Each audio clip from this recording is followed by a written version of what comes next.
Welcome to Daksh academy Lado YouTube channel. बच्चों, आज मैं आपके लिए लेकर आया हूं एसएससी मैराथन क्लास। जी हां, प्रीवियस ईयर्स में जितने भी क्वेश्चंस आए हुए हैं मोस्ट इंपॉर्टेंट क्वेश्चन, वो आज हम इस क्लास में डिस्कस करेंगे। अगर बच्चों मैं लेवल की बात करूं तो इजी, मीडियम, डिफिकल्ट हर तरह का क्वेश्चन हमने इसमें डाला है। आप कैसे इसका बेनिफिट मैक्सिमम ले सकते हैं, नोट्स बनाइएगा, वीडियो को लास्ट तक देखिएगा, खुद प्रैक्टिस कीजिएगा और जो टेक्निक्स हम आपको दें उनको ज़रूर फॉलो कीजिएगा। डेफिनेटली एग्ज़ाम में आपको बहुत बेनिफिट होने वाला है और एक भी क्वेश्चन आपका नहीं छूटेगा। चलिए स्टार्ट करते हैं। बच्चों, शुरुआत में हमने 2 क्वेश्चन लिए हैं, आप इनको ट्राई करके देखिएगा ज़रा, फिर हम इनकी टेक्निक्स बताते हैं कितने ईजी वे में आप इनको कर पाएंगे। ओके, देखिएगा ज़रा। सबसे पहले तो क्वेश्चन ये देखिएगा बच्चों, ये स्क्वायर रूट में दे रखे हैं 12 जो है वो किसी का भी स्क्वायर रूट नहीं है, तो आप इसको यहाँ से शुरू नहीं कर सकते। आपने क्या करना बच्चों इस क्वेश्चन के लिए, जैसे 12 है, 12 को मैं समझा दूँ आपको, कंसेप्ट क्लियर करा दूँ ज़रा। सबसे पहले आप इस तरह से इसके फैक्टर कर दीजिएगा ज़रा। ओके, जब आप इसके फैक्टर करते हैं तो आपने क्या करना, वो फैक्टर सेलेक्ट करना है जिसका जो डिफरेंस है वो 1 आए। जैसे 4 और 3 का डिफरेंस कितना बच्चों 1 है, तो हम यहाँ पे देखेंगे जब कोई क्वेश्चन इस तरह का आएगा तो हम उस क्वेश्चन में जो संख्या दे रखी होगी उसके इस तरह से फैक्टर कर देंगे। ठीक है। दूसरी बात आपने ध्यान ये रखनी है बच्चों, यहाँ देखिएगा प्लस है, तो अगर सारी जगह पे प्लस है तो जो बड़े वाला फैक्टर होता है वही आपका आंसर होगा, यानी कि जो इसका आंसर आएगा बच्चों वो 4 आएगा। आई होप समझ में आ गया होगा। डायरेक्ट वे में हम बच्चों इस क्वेश्चन को इस तरीके से करते हैं। एक क्वेश्चन बच्चों हम और डिस्कस कर लेते हैं, ज़रा देख लीजिएगा। हम यहाँ पे लेते हैं बच्चों 72, ठीक। लेकिन अब की बार हमने क्या किया बच्चों, माइनस हो गया यहाँ पे, तो ये कंसेप्ट आपको और अच्छे से क्लियर हो जाएगा। ठीक है ना। यहाँ देखिएगा बीच में क्या बच्चों, माइनस। फैक्टर तो हम इसके वैसे ही करेंगे, यानी कि आप थोड़ा सा अंदाज़ा लगा सकते हैं बच्चों यहाँ से टेबल से। 8 9 जा कितने होते हैं, 72 होते हैं। लेकिन बच्चों यहाँ पे क्या हुआ देखिएगा, माइनस आया हुआ है, तो इसलिए स्मॉलर फैक्टर जो होगा वो आपका आंसर होगा। ठीक है। अगर प्लस होगा तो बड़े वाला फैक्टर आपने लेना है, और अगर बीच में माइनस आता है हर जगह पे तो आपने स्मॉलर फैक्टर ले लेना है। ठीक है ना। माइनस कम होता है, प्लस ज़्यादा होता है, तो आप इस तरीके से भी याद रख सकते हैं दोनों फैक्टर्स में। अब ये देखिएगा, ये बहुत ही प्यारा क्वेश्चन है बच्चों। यहाँ पे देखिएगा, इसमें क्या कहा गया है, निम्नलिखित में से किससे विभाजित होगी, यानी कि जो इनका रिजल्ट होगा वो इनमें से किससे विभाजित होगा। तो यहाँ पे एकदम से देख के तो हम नहीं बता सकते, तो हमें क्या करना पड़ेगा, इसको बच्चों थोड़ा सा सॉल्व करना पड़ेगा। उसके लिए क्या करें, जब कभी कोई इस तरह की टाइप दे एग्जामिनर, तो जो सबसे छोटे वाली पावर है उसको आप यहाँ पे इस तरीके से कॉमन ले सकते हैं। Is that clear. अब यहाँ देखो 71 था, 71 बाहर चला गया, तो यहाँ पे 1 लिखिएगा। यहाँ कई बार बच्चे गलती कर देते हैं, 0 लिख देते हैं, यहाँ पे 1 आएगा बच्चों। और जो ये पावर से इनमें से बस इसको घटाते चले जाओ, और बेस ऐसा कैसे रहेगा, जैसे 2 है तो कितना आ गया बच्चों 1। आई होप ये समझ में आ रहा होगा। तो यहाँ पे देखिए 74 में से 71 गया तो कितना हो गया बच्चों, 3 हो गया। समझ में आया। अब इसको हम सॉल्व कर सकते हैं। अब इसको मल्टीप्लाई करने की जरूरत नहीं बच्चों, 2 को 71 टाइम्स, इसको एज इट इज रख लो। ठीक। यहाँ से देखो कितना बनता है बच्चों, इस ब्रैकेट को सॉल्व करो। 1 + 2 प्लस में 4 और प्लस में 8।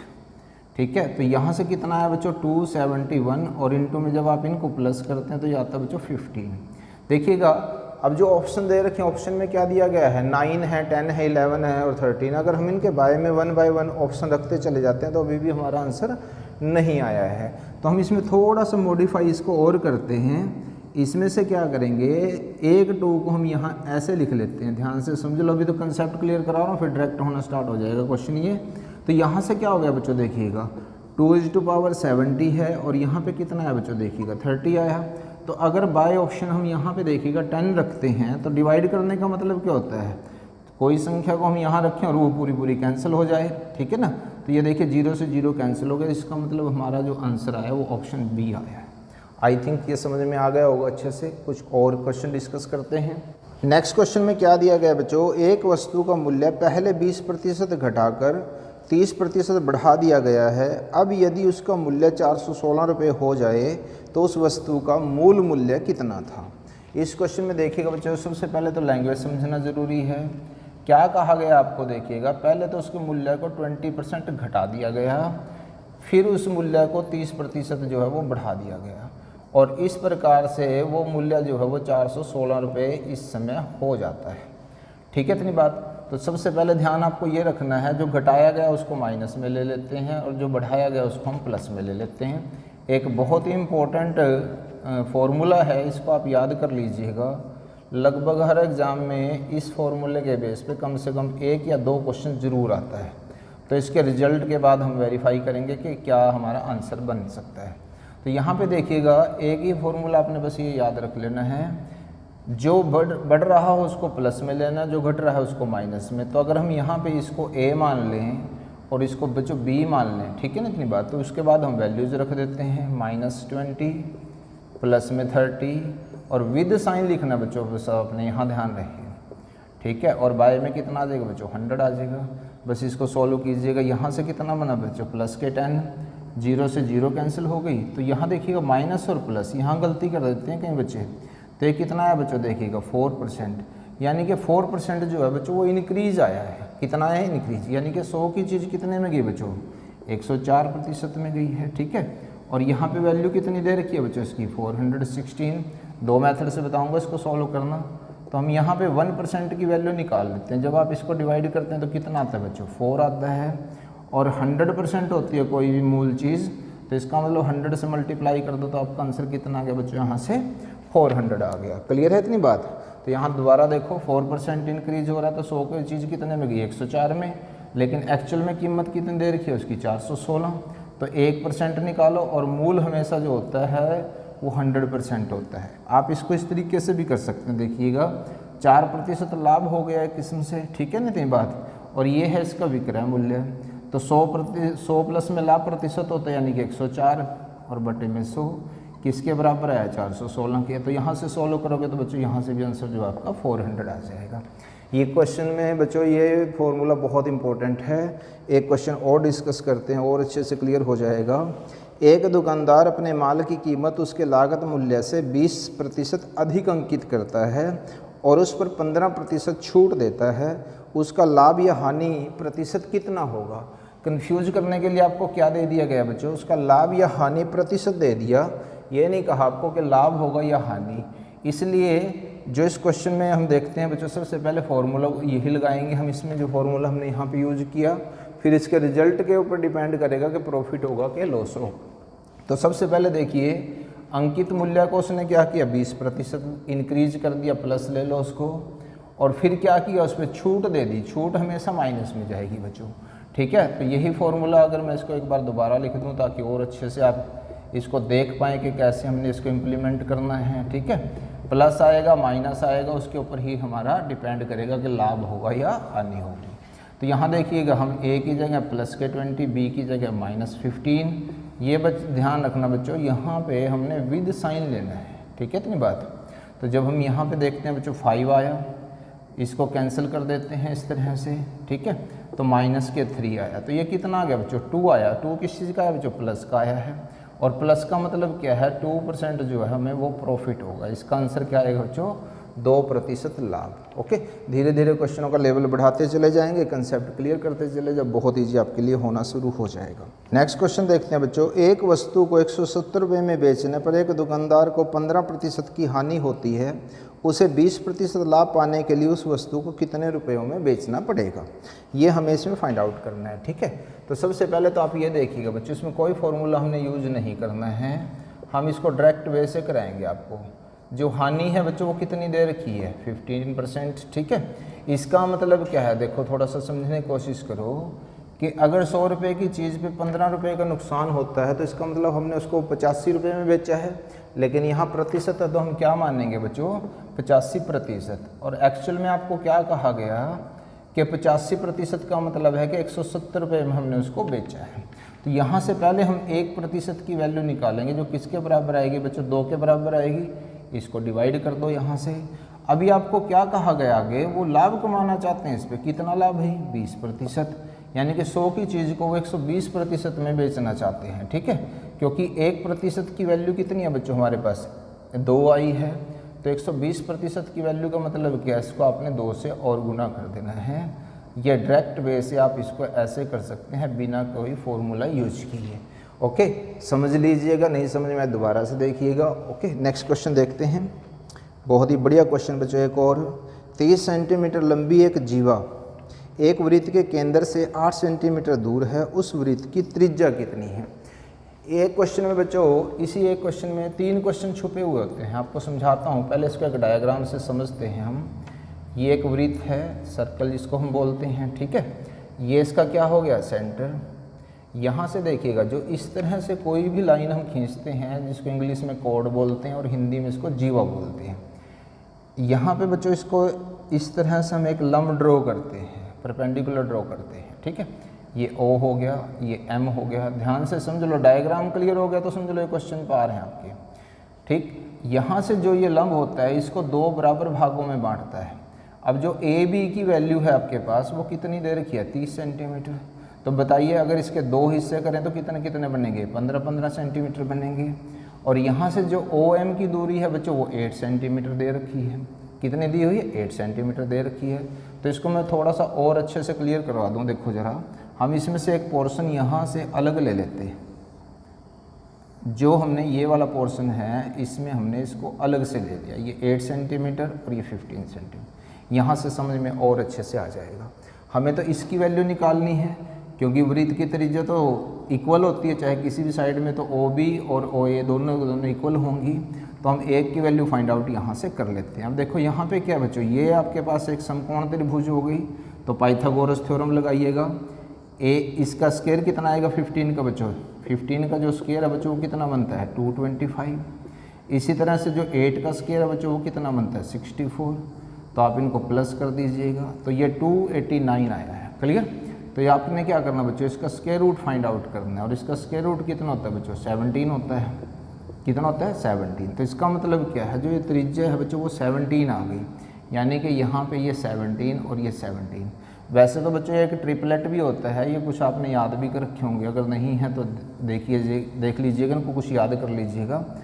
8 और 15 है तो कितना आता है बच्चों, यहाँ पे 17 आता है, ठीक है। इनके बेस पे बच्चों हमारी वीडियोज और भी हैं चैनल पे, आप वो भी देख सकते हैं। ट्रिपलेट के ऊपर मैंने एक स्पेशल अलग से बना रखी है, ताकि देखते ही आप सीधे ही आंसर निकाल सकें इसमें, ओके।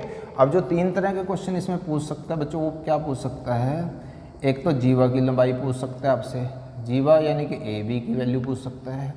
दूसरा त्रिज्या यानी कि R की वैल्यू एग्जामिनर आपसे पूछ सकता है। और तीसरा है बच्चों केंद्र से दूरी। अब केंद्र से दूरी का मतलब क्या बच्चों, OM निकाल सकते हैं।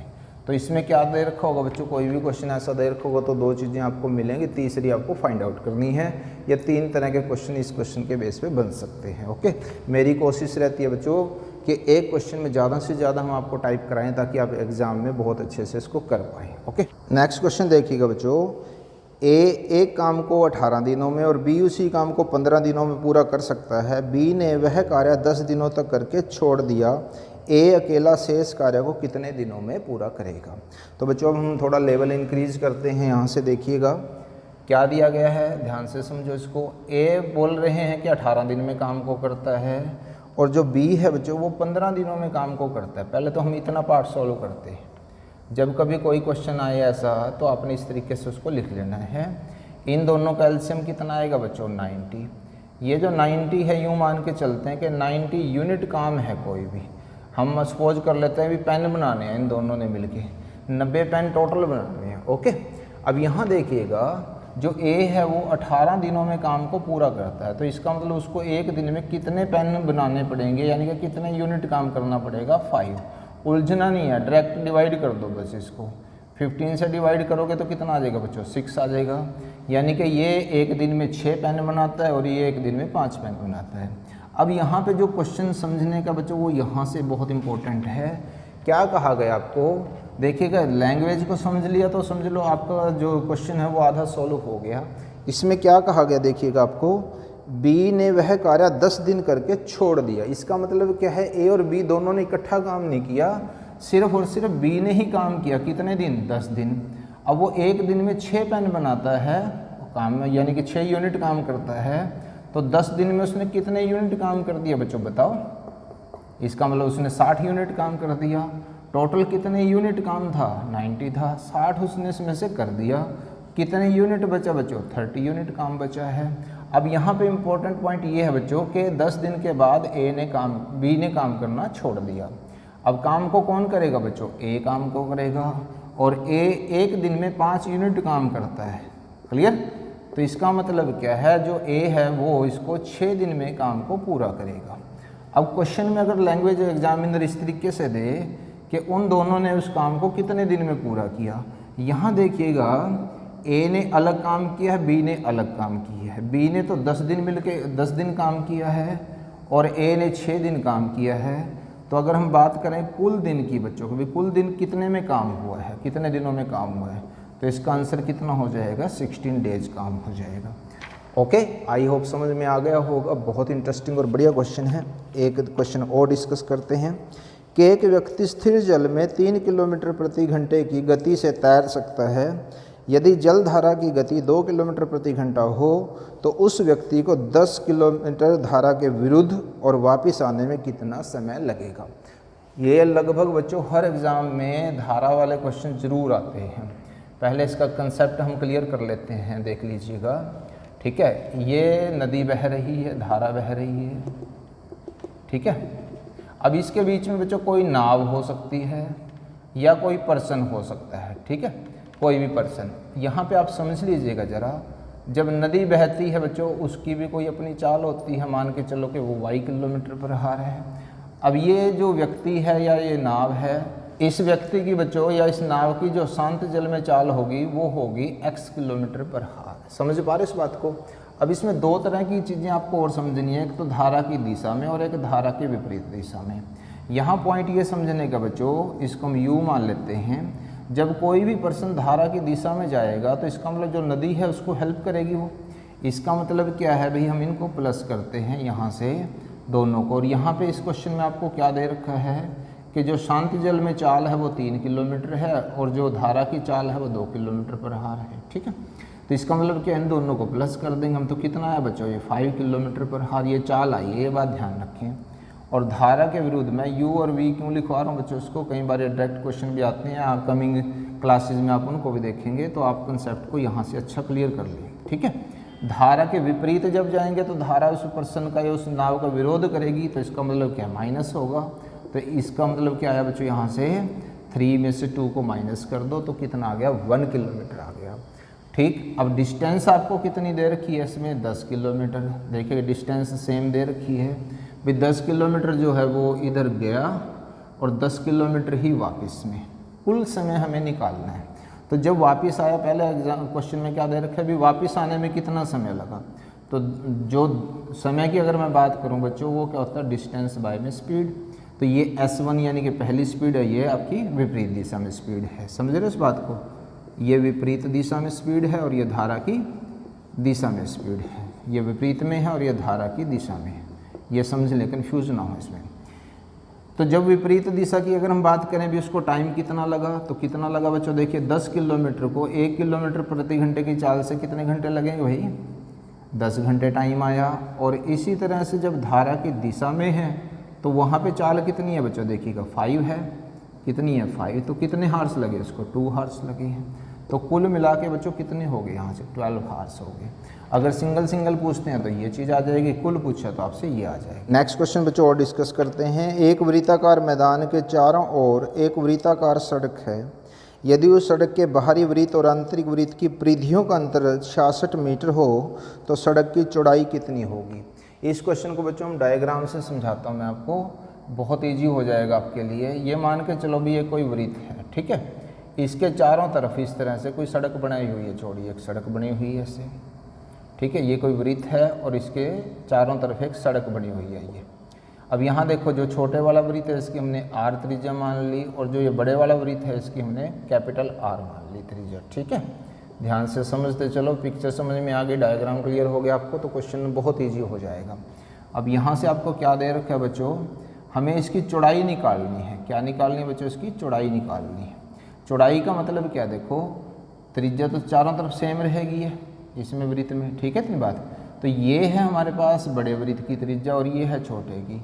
तो अगर हम इसमें से इसको माइनस कर दें तो ये वाला जो पोर्शन होगा बच्चों, इसको मैं यहाँ लिख देता हूँ R माइनस में कैपिटल R माइनस में स्मॉल r, यानी कि ये चौड़ाई निकालनी है हमने, ठीक है। अब क्वेश्चन की लैंग्वेज पे आते हैं। क्या दे रखा है बच्चों, जो बड़ा वृत्त है उसकी परिधि का फॉर्मूला क्या होता है, 2 पाई r। इसी तरह से जो छोटे वाला वृत्त है उसकी परिधि कितनी होगी, 2 पाई स्मॉल r, ठीक है, और आंसर ये कितना दे रखा है आपको, उनका डिफरेंस 64। तो पाई की वैल्यू कितनी होती है बच्चों, 22/7। इसको हमने कॉमन ले लिया यहाँ से, तो क्या बचा बच्चों हमारे पास, ध्यान से समझते चलो इस बात को। तो ये कितना हो गया बच्चों, 66। अब r माइनस में r की वैल्यू हमें फाइंड आउट करनी है, तो यहाँ से कितना हो जाएगा बच्चों 7, और कितना बना है यहाँ से बच्चों 44। तो 22 से आप इसको डिवाइड कर दीजिएगा, यानी कि 21/2 तो कितना आ गया बच्चों 10.5 मीटर। ये आंसर आ गया अब आपका। ओके, बहुत ईजी है, सिर्फ एक डायग्राम को समझ लें। ये तो कंसेप्ट को क्लियर कराया जाता है, उसके बाद धीरे धीरे करके आप इसमें से स्टेप जो है वो छोड़ सकते हैं। 2 क्वेश्चन बच्चों हम इसमें और डिस्कस करते हैं। देखिए ट्रिग्नोमेट्री से भी हम एक क्वेश्चन ले लेते हैं। इसमें ये आपको इसकी वैल्यू फाइंड आउट करनी है कि अगर हम इसको इस तरह से 178 डिग्री और कोस 179 डिग्री, हमें इसकी वैल्यू फाइंड आउट करनी है यहाँ से, ठीक है। अब आप एक काम कीजिएगा, देखिएगा आपको लग रहा होगा कि इनकी वैल्यू तो हमें पता ही नहीं है, समझे ना इस पॉइंट को। जब कभी कोई इस तरह का क्वेश्चन है जो आपको कभी भी सारी वैल्यू फाइंड आउट करने की ज़रूरत नहीं होती, सिर्फ थोड़ा सा आपको याद रखना पड़ता है इसमें वैल्यूज़ को। अब देखिएगा इसमें कहीं ना कहीं कोस 90 भी आएगा, क्योंकि 1 2 3 इस तरह से कॉन्टीन्यूटी में है, कोस 90 भी आएगा, और कोस 90 की वैल्यू होती है बेटा 0, ठीक है। तो अगर किसी भी संख्या को हम 0 से मल्टीप्लाई करते हैं तो उसकी वैल्यू क्या हो जाती है, 0 हो जाती है। तो इसका मतलब इस सारे की वैल्यू क्या हो जाएगी बच्चों, 0 हो जाएगी। सिर्फ आपको ये कुछ कंसेप्ट याद रखने हैं, ठीक है। लेकिन ऐसा नहीं है कि जहाँ पे 1 2 3 देखिए हर जगह पे आप 0 लगा दो। एक क्वेश्चन हम और डिस्कस करते हैं बच्चों, देखिएगा यहाँ से, tangent 1 degree, tangent 2 degree and so on, tangent 88 degree और टेंजेंट 89 डिग्री। अब देखिएगा ऐसा नहीं है कि सारों में वैल्यू 0 लगा देनी है, आपने ध्यान से चलना है इस क्वेश्चन को देखकर, ठीक है। इस क्वेश्चन में क्या दिया गया बच्चों, देखिएगा। तो यहाँ पे एक चीज़ मैं थोड़ा सा लिख दूँ पहले इसको, टेंजेंट 44, फिर समझाते हैं टेंजेंट 45 और टेंजेंट 46। ऐसी हमने बच्चों यहाँ पे ये बीच की वैल्यूज़ इसमें और लिख दी। जब कभी इस तरह की कोई भी वैल्यू आपके पास आ रही हो, ध्यान से समझ लो कि इन्हीं दो का टोटल अगर 90 बनता है, जैसे देखो टेंजेंट 1 है और टेंजेंट 89, मैं आपको डायरेक्ट बता रहा हूँ, कंसेप्ट तो ट्रिग्नोमेट्री में और अच्छे से क्लियर करेंगे। जब कभी इन दो का टोटल जो है बच्चों वो 90 बनता है तो उसकी वैल्यू 1 होती है। तो इसका मतलब देखिएगा पेयर किस किस के बन रहे हैं, यहाँ से ऐसे, ये देखिएगा पेयर बन रहे हैं। तो इस तरह से पेयर बनाते चले जाओ। तो 44 का पेयर किसके साथ बनेगा बच्चों, 46 के। तो यहाँ पे देखिएगा 45 जो है बच्चों वो एक अलग रह जाएगा, बाकी सब के पेयर बन जाएंगे ऐसे। तो मैंने क्या कहा, जिनका पेयर बन रहा है उनकी वैल्यू कितनी है बच्चों, 1 है। इसी तरीके से 1 1 से मल्टीप्लाई करते चले जाएंगे।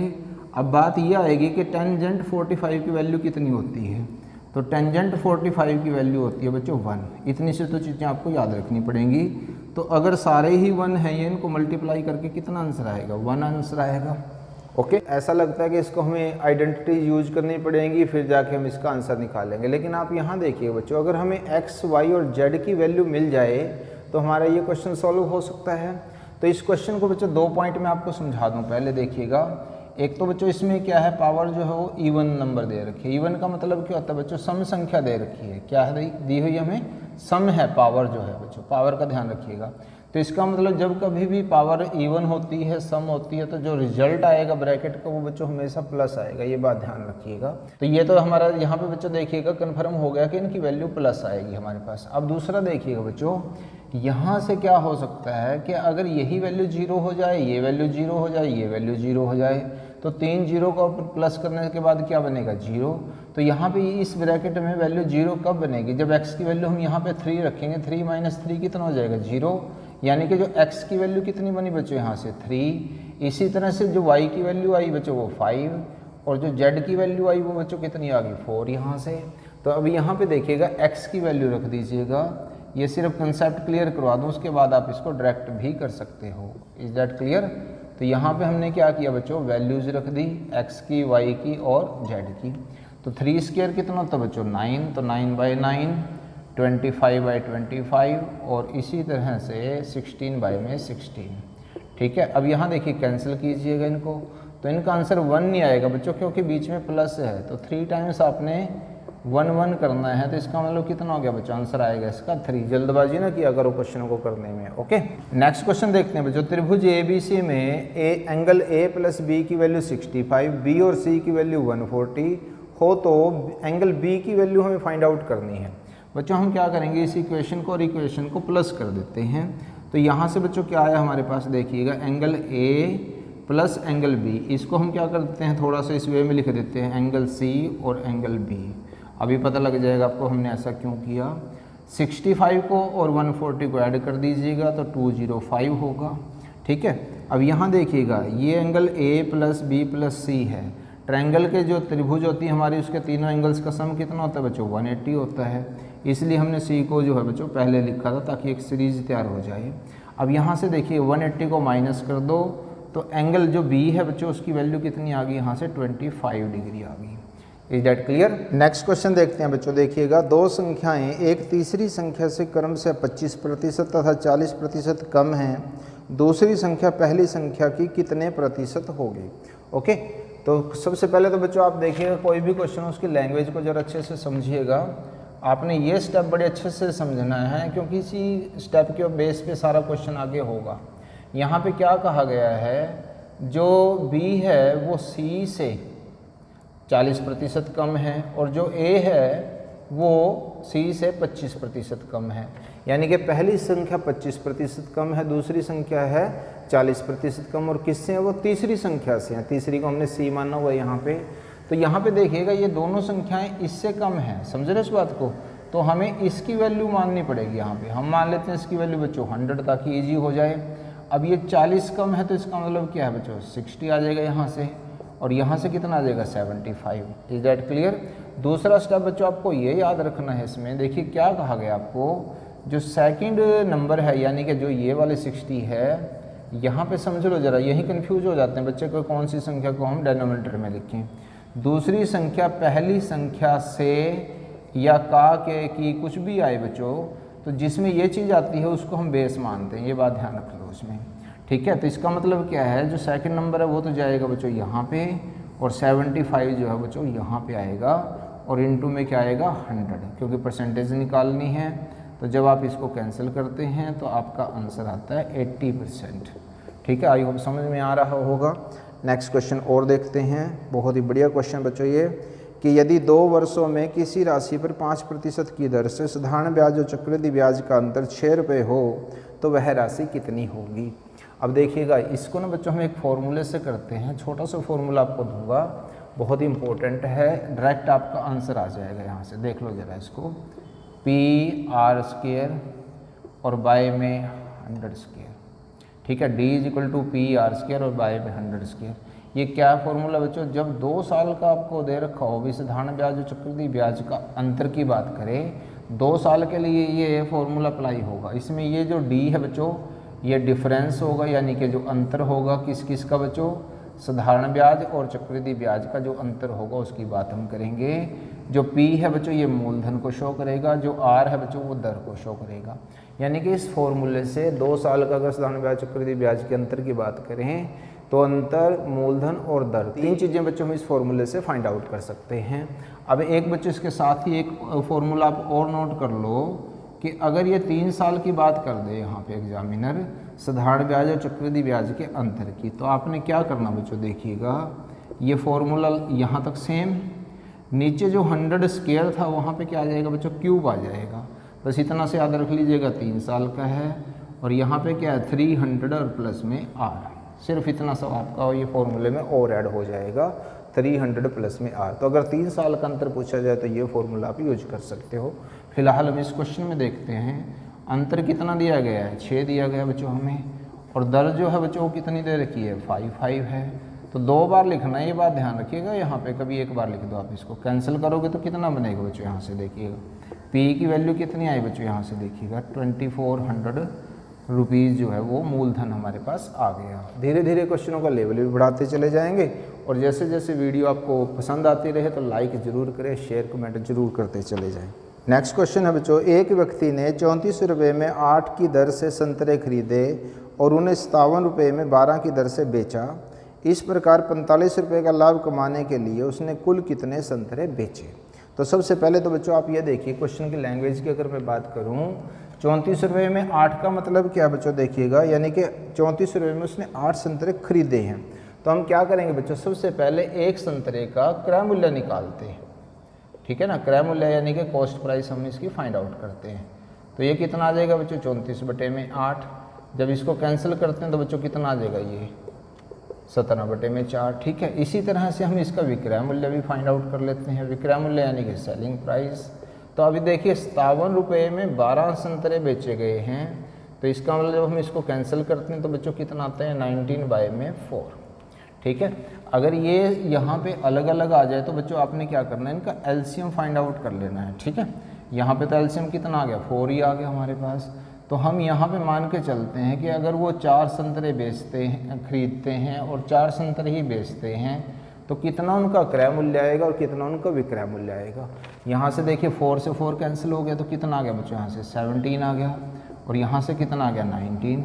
अब ये पॉइंट समझने का बच्चों इसमें कि 4 संतरे जो थे वो 17 रुपये में खरीदे और 19 रुपये में बेचे, तो लाभ कितना हुआ बच्चों, यहाँ से देखिएगा प्रॉफिट कितना हुआ उनको, 2 रुपये का लाभ हुआ।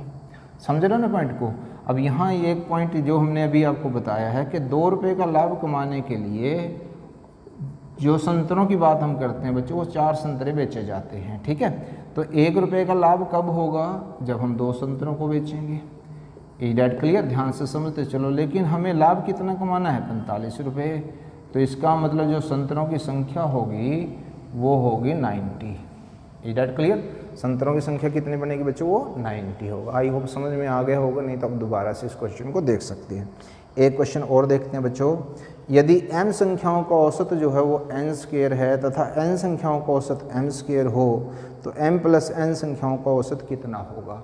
कई बार एग्जामिनर क्या करता है बच्चों, अल्फ़ाबेट दे देता है संख्याओं की बजाय, ताकि बच्चे कन्फ्यूज हो जाएं। लेकिन हम आपको कन्फ्यूज होने नहीं देंगे अगर आप सही तरीके से सभी क्वेश्चनों को ध्यान से साथ साथ करते चलते हैं। तो संख्या को बच्चों अगर हम औसत से गुना कर दें तो हमारे पास योग आएगा, ठीक है। अब यहाँ देखिएगा सबसे पहले क्या दिया गया है, m संख्याएं दे रखी हैं और उनका औसत जो है वो n² है। तो इसका मतलब जो इनका योग बनेगा बच्चों कितना बनेगा, mn²। दूसरे पार्ट में आपको क्या कह रखा है कि n संख्याएं हैं और उनका औसत जो है वो m² है, तो इसका मतलब उनका योग क्या बनेगा बच्चों, nm²। अब देखिएगा अगर हम इन दोनों संख्याओं को जोड़ते हैं तो mn संख्याएं बनेंगी हमारी टोटल, और इधर से योग को जोड़ते हैं तो हमारे पास ये योग आ जाएगा, ठीक है। और औसत जब हमें निकालना होता है, यानी कि जब हमें एवरेज निकालनी होती है, तो एवरेज क्या होती है बताओ, औसत क्या होता है, देखिएगा संख्या से भाग कर दो योग को, यानी कि जो हमारे पास योग है वो ये है, ठीक है। घबराए ना, बस इसमें अल्फ़ाबेट ही तो है और क्या है, थोड़ा सा समझते चलें। यहाँ से देखो बच्चों, इसमें से हमने mn को कॉमन ले लिया, क्या लिया, कॉमन। तो फर्स्ट ब्रैकेट यहाँ पे क्या बचेगा, देखो n² था, यहाँ पे एक n बाहर चला गया तो n बचा है हमारे पास। इसी तरह से n भी बाहर है, एक m बाहर चला गया तो यहाँ पे कितना आ जाएगा, m आ जाएगा, ठीक है। और ये कितना है बच्चों नीचे, m + n + m और m + n एक ही बात है, कैंसिल हो गए। तो आपका जो आंसर आया बच्चों वो mn आया। नेक्स्ट क्वेश्चन देखिएगा बच्चों, चीनी की कीमत में 20% की कमी हो जाने पर राधा 320 रुपये में 5 किलोग्राम चीनी अधिक खरीद लेती है, चीनी की मूल कीमत कितनी होगी।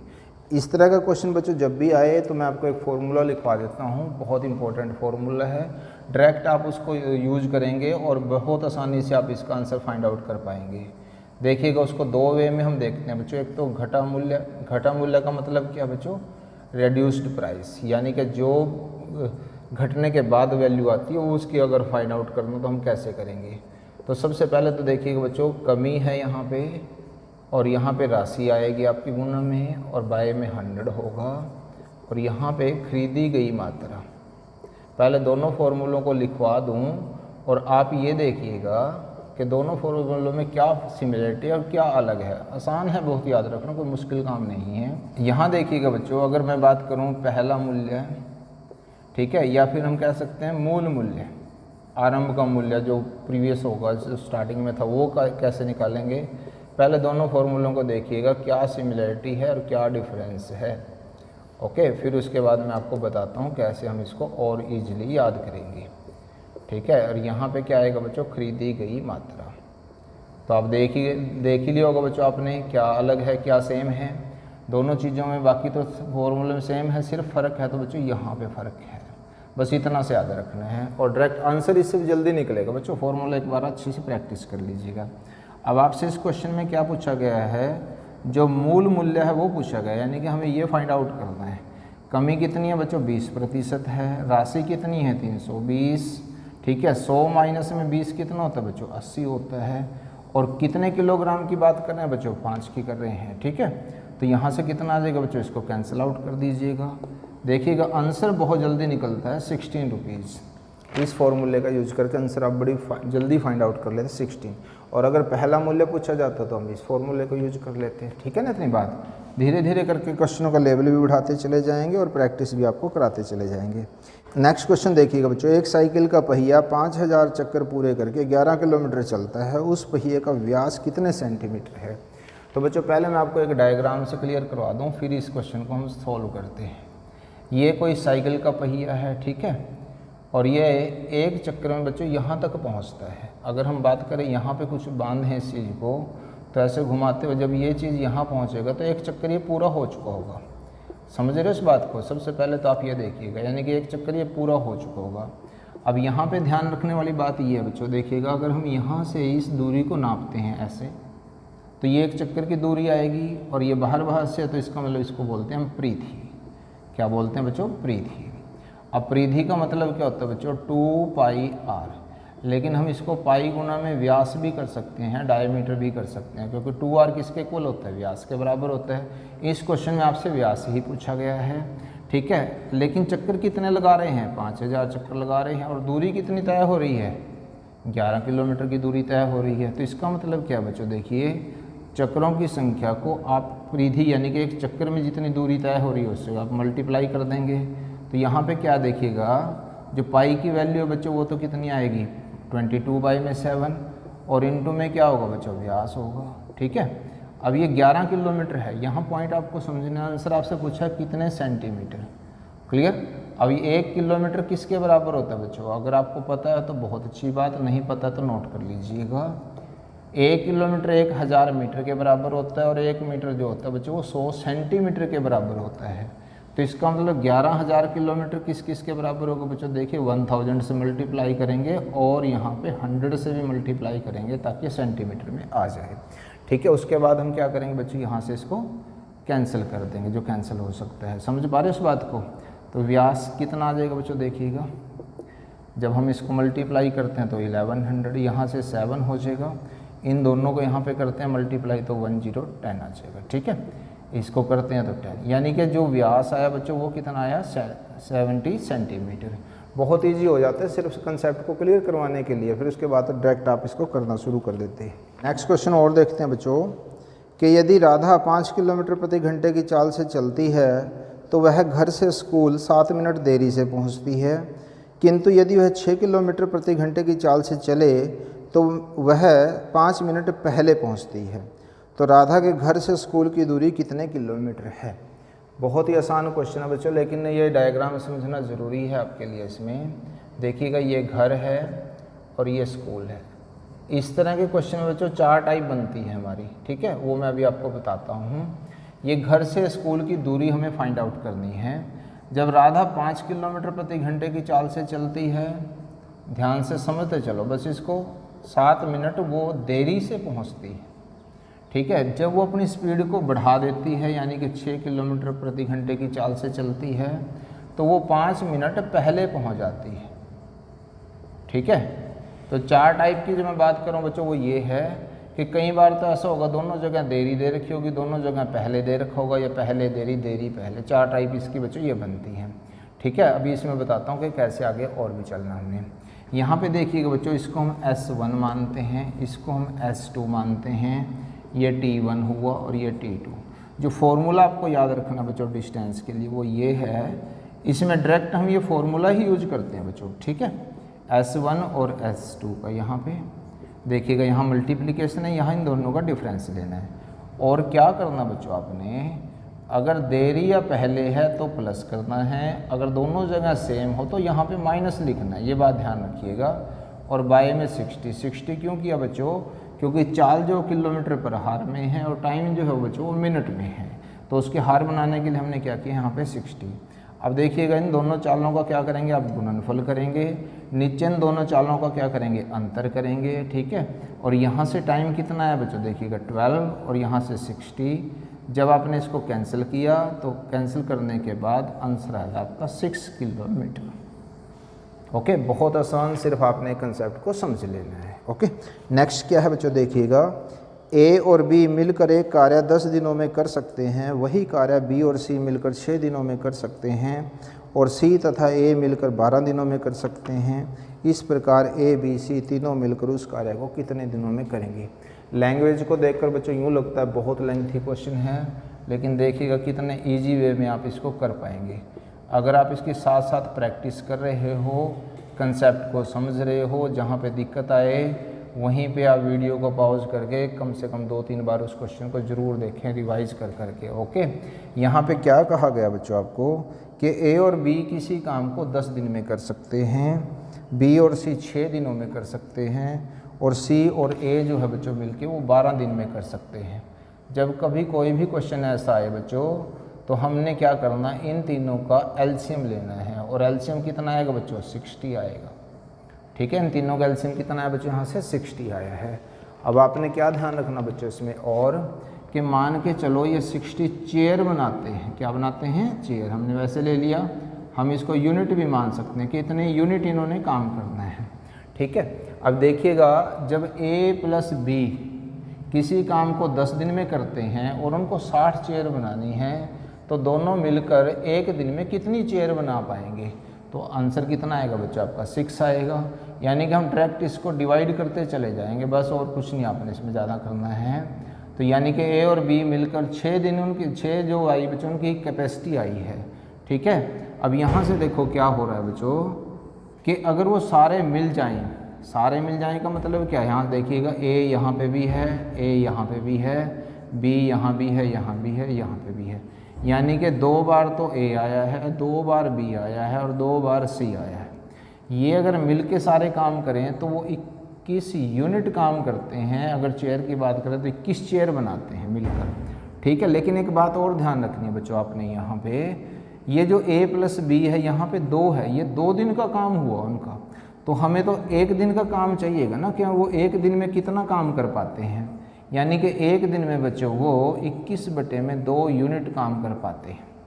कितने यूनिट काम किया उन्होंने, 21/2, यानी कि 21/2 चेयर बना पाते हैं वो। ओके, और चेयर कितनी बनानी है बच्चों, उन्होंने 60 बनानी है। तो इसका मतलब क्या है, कुल काम 60 है और वो 1 दिन में कितना काम करते हैं, 21/2। तो 2 को हम यहाँ लिख सकते हैं, इसके बाद हम इसको कैंसिल भी कर सकते हैं। ठीक है, तो यहाँ से कितना आ गया बच्चों, 40/7। इसका मतलब क्या है, 5:5/7 डेज आपका आंसर आ जाएगा।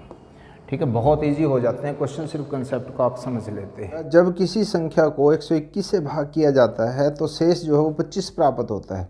यदि उसी संख्या को हम 11 से भाग दें तो शेष क्या प्राप्त होगा। बच्चों बहुत इजी क्वेश्चन है ये। ठीक है, धीरे धीरे क्वेश्चनों का लेवल भी बढ़ाते चले जाएंगे। पहले तो लैंग्वेज को समझो क्या कहा गया है। भाई किसी संख्या को अगर हम 121 से भाग करते हैं तो जो हमारे पास शेषफल है वो 25 बचता है। ठीक, एग्जामिनर आपको ये बोल रहा है कि अगर उसी संख्या को हम 11 से भाग करें तो हमारे पास शेषफल क्या आएगा।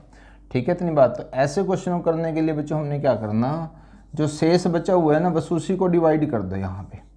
ठीक है, देख लो ज़रा ध्यान से, कितना ईजी क्वेश्चन हो जाता है आपके लिए। जो शेष बचा हुआ है उसी को डिवाइड कर दो जो हमारे पास लास्ट में संख्या दे रखी। जैसे इसमें 11 से बोला ना कि 11 से डिवाइड करो, तो हमारा आंसर कितना आ जाएगा, 3। बहुत इजी क्वेश्चन था, लेकिन धीरे धीरे करके लेवल्स को बढ़ाएंगे। नेक्स्ट क्वेश्चन को आप ट्राई करके देखिएगा। 2 संख्याओं को 33 से अलग अलग भाग देने पर शेष क्रमशः 21 तथा 28 प्राप्त होते हैं। यदि उन संख्याओं के योगफल को 33 से भाग दिया जाए तो शेष क्या प्राप्त होगा। तो बच्चों देखिएगा, यहाँ पे हम इसको करते हैं, 33 को बोला गया है। अभी 33 से अगर हम किसी संख्या को भाग करते हैं तो ये हमारे पास 21 आता है। ठीक, शेष। और इसी तरह से अगर दूसरी संख्या को हम 33 से भाग करें तो हमारे पास शेष जो वो 28 बचता है। लैंग्वेज को समझो ज़रा ध्यान से। अब यूँ कहा गया है कि अगर हम उन संख्याओं को दोनों को जोड़ दें, देखो ज़रा ध्यान से, P और Q को अगर हम प्लस कर दें तो फिर हमारे पास यहाँ पे शेष क्या बचेगा, ये क्वेश्चन है बच्चों, देखिएगा। ठीक है, इसमें भी हम क्या करेंगे बच्चों, बहुत ईजी वे से आपको कराऊंगा। आपने क्या करना, जैसे ये शेष बचा हुआ है और ये शेष बचा हुआ है, इन दोनों को प्लस कर दो। ठीक है, कितना है बच्चों, देखिएगा 49, और आपने क्या करना, 33 से इसको डिवाइड कर देना है, बस आंसर। ज़्यादा मुश्किल है ही नहीं बच्चों, देखिएगा। सिर्फ कंसेप्ट को समझते चलें तो बहुत ईजी क्वेश्चन हो जाएंगे, साथ साथ प्रैक्टिस जरूर करते रहें। और जैसे बच्चों वीडियो पसंद आए, आपको क्लास पसंद आए, तो लाइक शेयर जरूर करें और कमेंट जरूर करें। ओके, कुछ और क्वेश्चन डिस्कस करते हैं। नेक्स्ट क्वेश्चन क्या है बच्चों, देखिएगा। दो संख्याओं के बीच अनुपात 4:7 है। यदि प्रत्येक में 4 की वृद्धि कर दी जाए तो अनुपात 3:5 हो जाता है। बड़ी संख्या ज्ञात कीजिएगा। आपको क्या दिया गया बच्चों, देखिएगा ज़रा ध्यान से, कि दो संख्याएं हैं, उनके रेशो दे रखे हमें 4:7, और कहते हैं भी प्रत्येक संख्या में अगर हम 4 को प्लस कर दें, 4 की वृद्धि कर दें, तो हमारे पास जो अनुपात है बच्चों वो आ जाता है 3:5। अब ध्यान ये रखने वाली बात है बच्चों, जब कभी कोई अनुपात में तो उसको हम भिन्न में बदल सकते हैं। तो पहली संख्या बच्चों अगर हम 4x लेते हैं और दूसरी क्या होगी बच्चों, यहाँ से 7x होगी। तो इसका मतलब क्या बोला गया, ध्यान से समझो जरा इसको, स्टेप को, कि अगर हम प्रत्येक संख्या में 4 का प्लस कर देते हैं, 4 की वृद्धि कर देते हैं, तो हमारे पास जो अनुपात है बच्चों वो 3:5 हो जाएगा। ठीक है, अब क्या करेंगे बच्चों, हम क्रॉस मल्टीप्लाई कर देंगे। यहाँ से क्रॉस मल्टीप्लाई करते समय ध्यान रखना बच्चों, 20 आ गया हमारे पास, प्लस में फिर ये 20, हर एक नंबर को हमने मल्टीप्लाई करना है यहाँ से, हर एक टर्म को। ठीक है, तो यहाँ से कितना आ जाएगा बच्चों, 21x आ जाएगा, और प्लस में 12। अब जो x वाले उनको एक तरफ कर दो और बाकी को एक तरफ। ठीक, तो 20x यहाँ से माइनस होंगे 21 में से, तो क्या हो जाएगा बच्चों, सिर्फ x बचेगा। और यहाँ से क्या आ जाएगा बच्चों, 8। क्या आपका आंसर आ गया? अभी नहीं आया, क्योंकि आपसे पूछा गया बड़ी संख्या। क्या पूछी गई है? बड़ी संख्या। तो बड़ी संख्या का मतलब क्या बच्चों, जिसका अनुपात में हिस्सा ज़्यादा है वही बड़ी संख्या होगी। तो इसका मतलब क्या है, 7 × 8, तो कितना आ जाएगा, 56। तो अगर छोटी संख्या पूछते हैं आपसे तो 4x, यानी कि 4 × 8 कितना हो जाएगा बच्चों, 32। Is that clear? और क्वेश्चन डिस्कस करते हैं। देखिएगा, संख्याओं 6, 7, 15 व 17 में प्रत्येक में कौन सी संख्या जोड़ने पर परिणामी संख्या समानुपाती हो जाएंगी। देखिए बच्चों, बहुत ही अच्छा क्वेश्चन है ये भी। पहले तो समानुपाती का मीनिंग क्लियर कर लेते हैं। मान के चलो भी दो संख्याएं हमारे पास इस अनुपात में हैं और दूसरी दो संख्याएं हमारे पास इस अनुपात में हैं। ठीक है, अगर इनका अनुपात और इनका अनुपात एक जैसा हो जाए तो इसका मतलब इनको बोलते हैं समानुपाती, यानी कि प्रोपोर्शन में। समानुपाती का मतलब समान अनुपात। इसको थोड़ा सा और इजी करता हूँ आपके लिए, क्योंकि हमारे पास अनुपात है, इसको हम भिन्न में लिख सकते हैं और इसको इस वेज में। कहने का मतलब क्या है कि अगर पहली दो संख्याओं के भिन्न और दूसरी दो संख्याओं के भिन्न बराबर हो जाए तो इसका मतलब वो समानुपाती हो जाएंगी। ठीक है, हम इसको डायरेक्ट वे में करेंगे। देखिए, एक संख्या 6 दे रखी है आपको, एक 7, ठीक, और एक है 15 और एक है 17। अब यहाँ थोड़ा सा समझिएगा जरा इस क्वेश्चन में और इसमें क्या फ़र्क है। यहाँ पे आपको कहा गया कि प्रत्येक संख्या में हम कुछ प्लस कर रहे हैं, उसको हम x मान लेते हैं। ठीक है, k मान सकते हो। जब कभी कोई ऐसा क्वेश्चन है, अब देखो ऐसे तो क्रॉस मल्टीप्लाई करना था बच्चों हमने इसको। ठीक है, क्रॉस मल्टीप्लाई में मत जाइएगा, बहुत लेंथी क्वेश्चन हो जाएगा। ऐसे क्वेश्चनों को बच्चों आपने ऑप्शन से ट्राई करना है। ठीक है, किससे करना है? ऑप्शन से ट्राई करना है। जैसे मैं यहाँ पे इसका ऑप्शन लिख देता हूँ, तो आपने इन कोई वैल्यू पुट करके इसमें देख के और फिर देखना है कि लेफ़्ट और राइट कौन से में से इक्वल बनती है। पहले हम 6 से ट्राई करते हैं। जब हमने यहाँ पे 6 रखा तो ये कितना हो गया बच्चों, 12 हो गया। 6 यहाँ रखें, कितना आ जाएगा, 13। इसी तरह से यहाँ पे करेंगे तो 21, और यहाँ पे करेंगे तो बच्चों ये कितना आ जाएगा हमारा, 23। ये तो दोनों इक्वल नहीं आए। ठीक है, तो ये वैल्यू तो हमारी नहीं होगी। अब नेक्स्ट वैल्यू ट्राई करते हैं, तो कितना बच्चों देखिएगा, 9 हुआ, और यहाँ से कितना हो गया बच्चों, 10। इसी तरह से यहाँ से कितना हो गया बच्चों, 18, और यहाँ पे कितना हो जाएगा बच्चों, 20। तो एक बार तो देखने में लग रहा है कि इक्वल नहीं है, क्योंकि रेशो में आप कैंसिल भी तो कर सकते हैं ना। ठीक है, 9/10। अब कहेंगे कि अगर सारी ऑप्शन चेक करने पड़ गए तो बहुत लेंथी क्वेश्चन हो जाएगा बच्चों।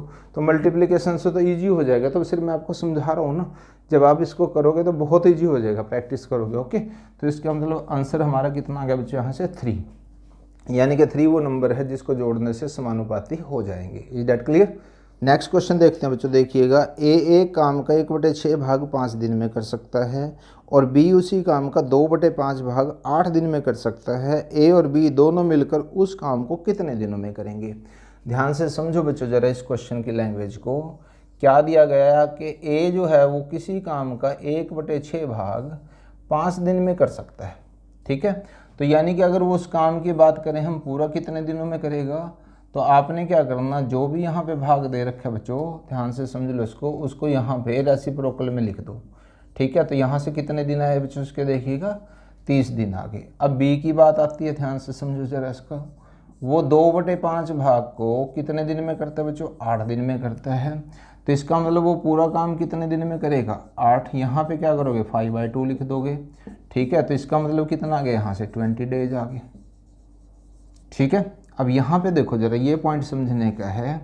ए और बी कहते हैं उनको मिलकर वो कितने दिनों में काम करेंगे। ए काम को कितने दिन में करे, 30 दिन में, और बी कितने दिन में करे, 20 दिन के अंदर करे, ठीक है।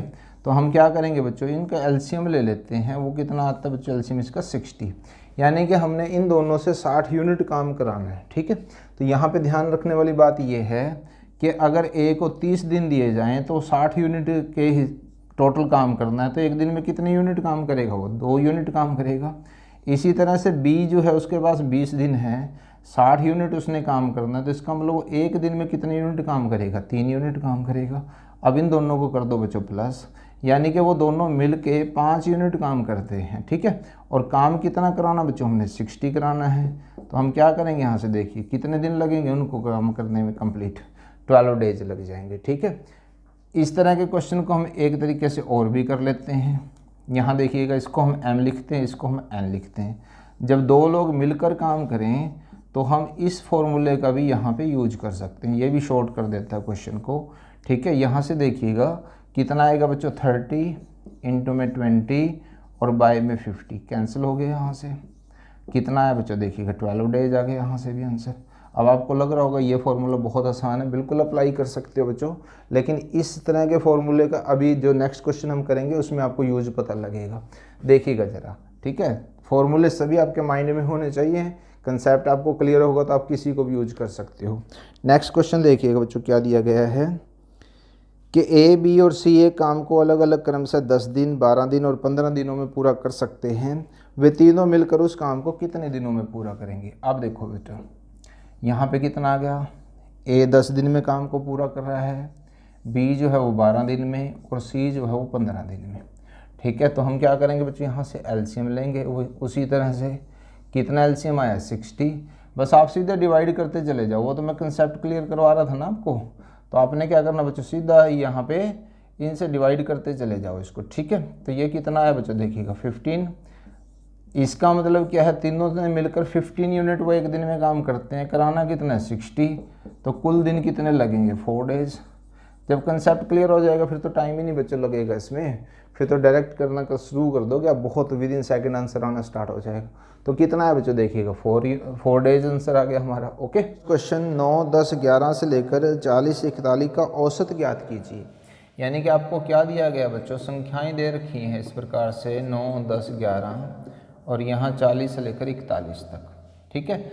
आपको इनका क्या निकालना बच्चों, औसत निकालना है, यानी कि इनकी एवरेज फाइंड आउट करनी है, ठीक है। और हमारे पास जो बेसिक फॉर्मूला बच्चों औसत को, वो क्या होता है, औसत किसके बराबर होती है, योग बटे में संख्या। अगर हम इस फॉर्मूले से बच्चे जाते हैं तो बहुत लेंथी हो जाएगा और बहुत टाइम कंज्यूमिंग होगा। आपको क्या करना है, देखिएगा ये जनरल फॉर्मूला है, हम ऐसे क्वेश्चनों में एक अलग टाइप भी यूज कर लेते हैं, और वो क्या होगी, आपको सिर्फ इतना चेक करना है भी इनके बीच में क्या गैप सेम है। ये ध्यान से देख लें जरा, 9, 10, 11, 40, 41 तक का आप देखेंगे तो ये सारी की सारी एक सीरीज में है, यानी कि इनके सभी के बीच में गैप जो है वो सेम है। ये डेट क्लियर समझ में आ रहा है कि नहीं इतना बस। अगर गैप सेम होगा तो आपने औसत निकालने के लिए क्या करना पड़ेगा बच्चों, ध्यान से देख लें, फर्स्ट और लास्ट को आप प्लस कर दें और 2 से कर दें उसको डिवाइड, तो आपका आंसर आ जाएगा। कितना ईजी है देखिएगा, समझ पा रहे हो इस बात को। जब गैप सेम हो तो फर्स्ट और लास्ट को प्लस कीजिएगा और 2 से डिवाइड कर दीजिएगा, तो जो आंसर आएगा वो आपका होगा औसत, यानी कि एवरेज होगी। सिर्फ एक चीज़ के गैप सेम होना ज़रूरी है। नेक्स्ट क्वेश्चन और देखते हैं बच्चों, इसमें क्या दिया गया है, 6 के प्रथम 11 गुणजों का औसत, गुणज का मतलब क्या होता है, मल्टीपल्स का।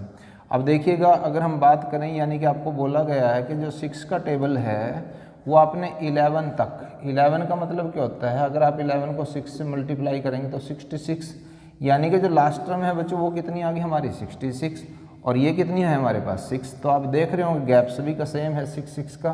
तो जो इसका औसत होगा, जो इसके एवरेज होगी वो क्या होगी बच्चों, वही फॉर्मूला फर्स्ट प्लस में लास्ट डिवाइडेड बाय 2। तो ये कितना होगा 72, कितना बना बच्चों 36। कितना इजी हो जाता है बच्चों इस फॉर्मूले से, देखिएगा समझ पा रहे हो। इस तरह के क्वेश्चनों की और प्रैक्टिस करना चाहते हैं बच्चों, एक क्लास हमारी और है जैसे आप देख रहे होंगे, तो वहाँ से जाके इस तरह के और क्वेश्चंस की प्रैक्टिस भी कर सकते हैं। नेक्स्ट क्वेश्चन देखिए बच्चों क्या है कि दो संख्याओं का महत्तम समापवर्तक यानी कि जिसको हम एचसीएफ कहते हैं वो 13 और लघुत्तम समापवर्तक 455 है। यदि इनमें से एक संख्या 75 और 125 के बीच में स्थित हो तो वह संख्या क्या होगी। देखिए क्वेश्चन को थोड़ा सा घुमाने की कोशिश की गई है, ध्यान से समझिएगा।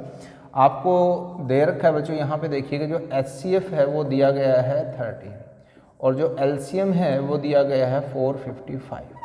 अब जैसे आपको पता है कि अगर हमारे पास एचसीएफ होगा तो हम फर्स्ट संख्या को इस तरह से लिख सकते हैं, सेकंड संख्या को हम इस तरह से लिख सकते हैं। समझ में आए थे ना। और ये क्या है बच्चों, देखिएगा दोनों संख्याओं का गुणनफल और दोनों एचसीएफ और एलसीएफ जो होते हैं उनका गुणनफल बराबर होता है। यानी कि एक फॉर्मूला बच्चों ये कि अगर दो संख्याओं का गुणनफल लें और एचसीएफ और एलसीएम का गुणनफल लें तो वो इक्वल होते हैं बच्चों प्रोडक्ट इनके, ठीक है। अब यहाँ से इसका मतलब क्या है कि 13x इंटू में 13y किसके इक्वल होगा 13 इंटू में 455।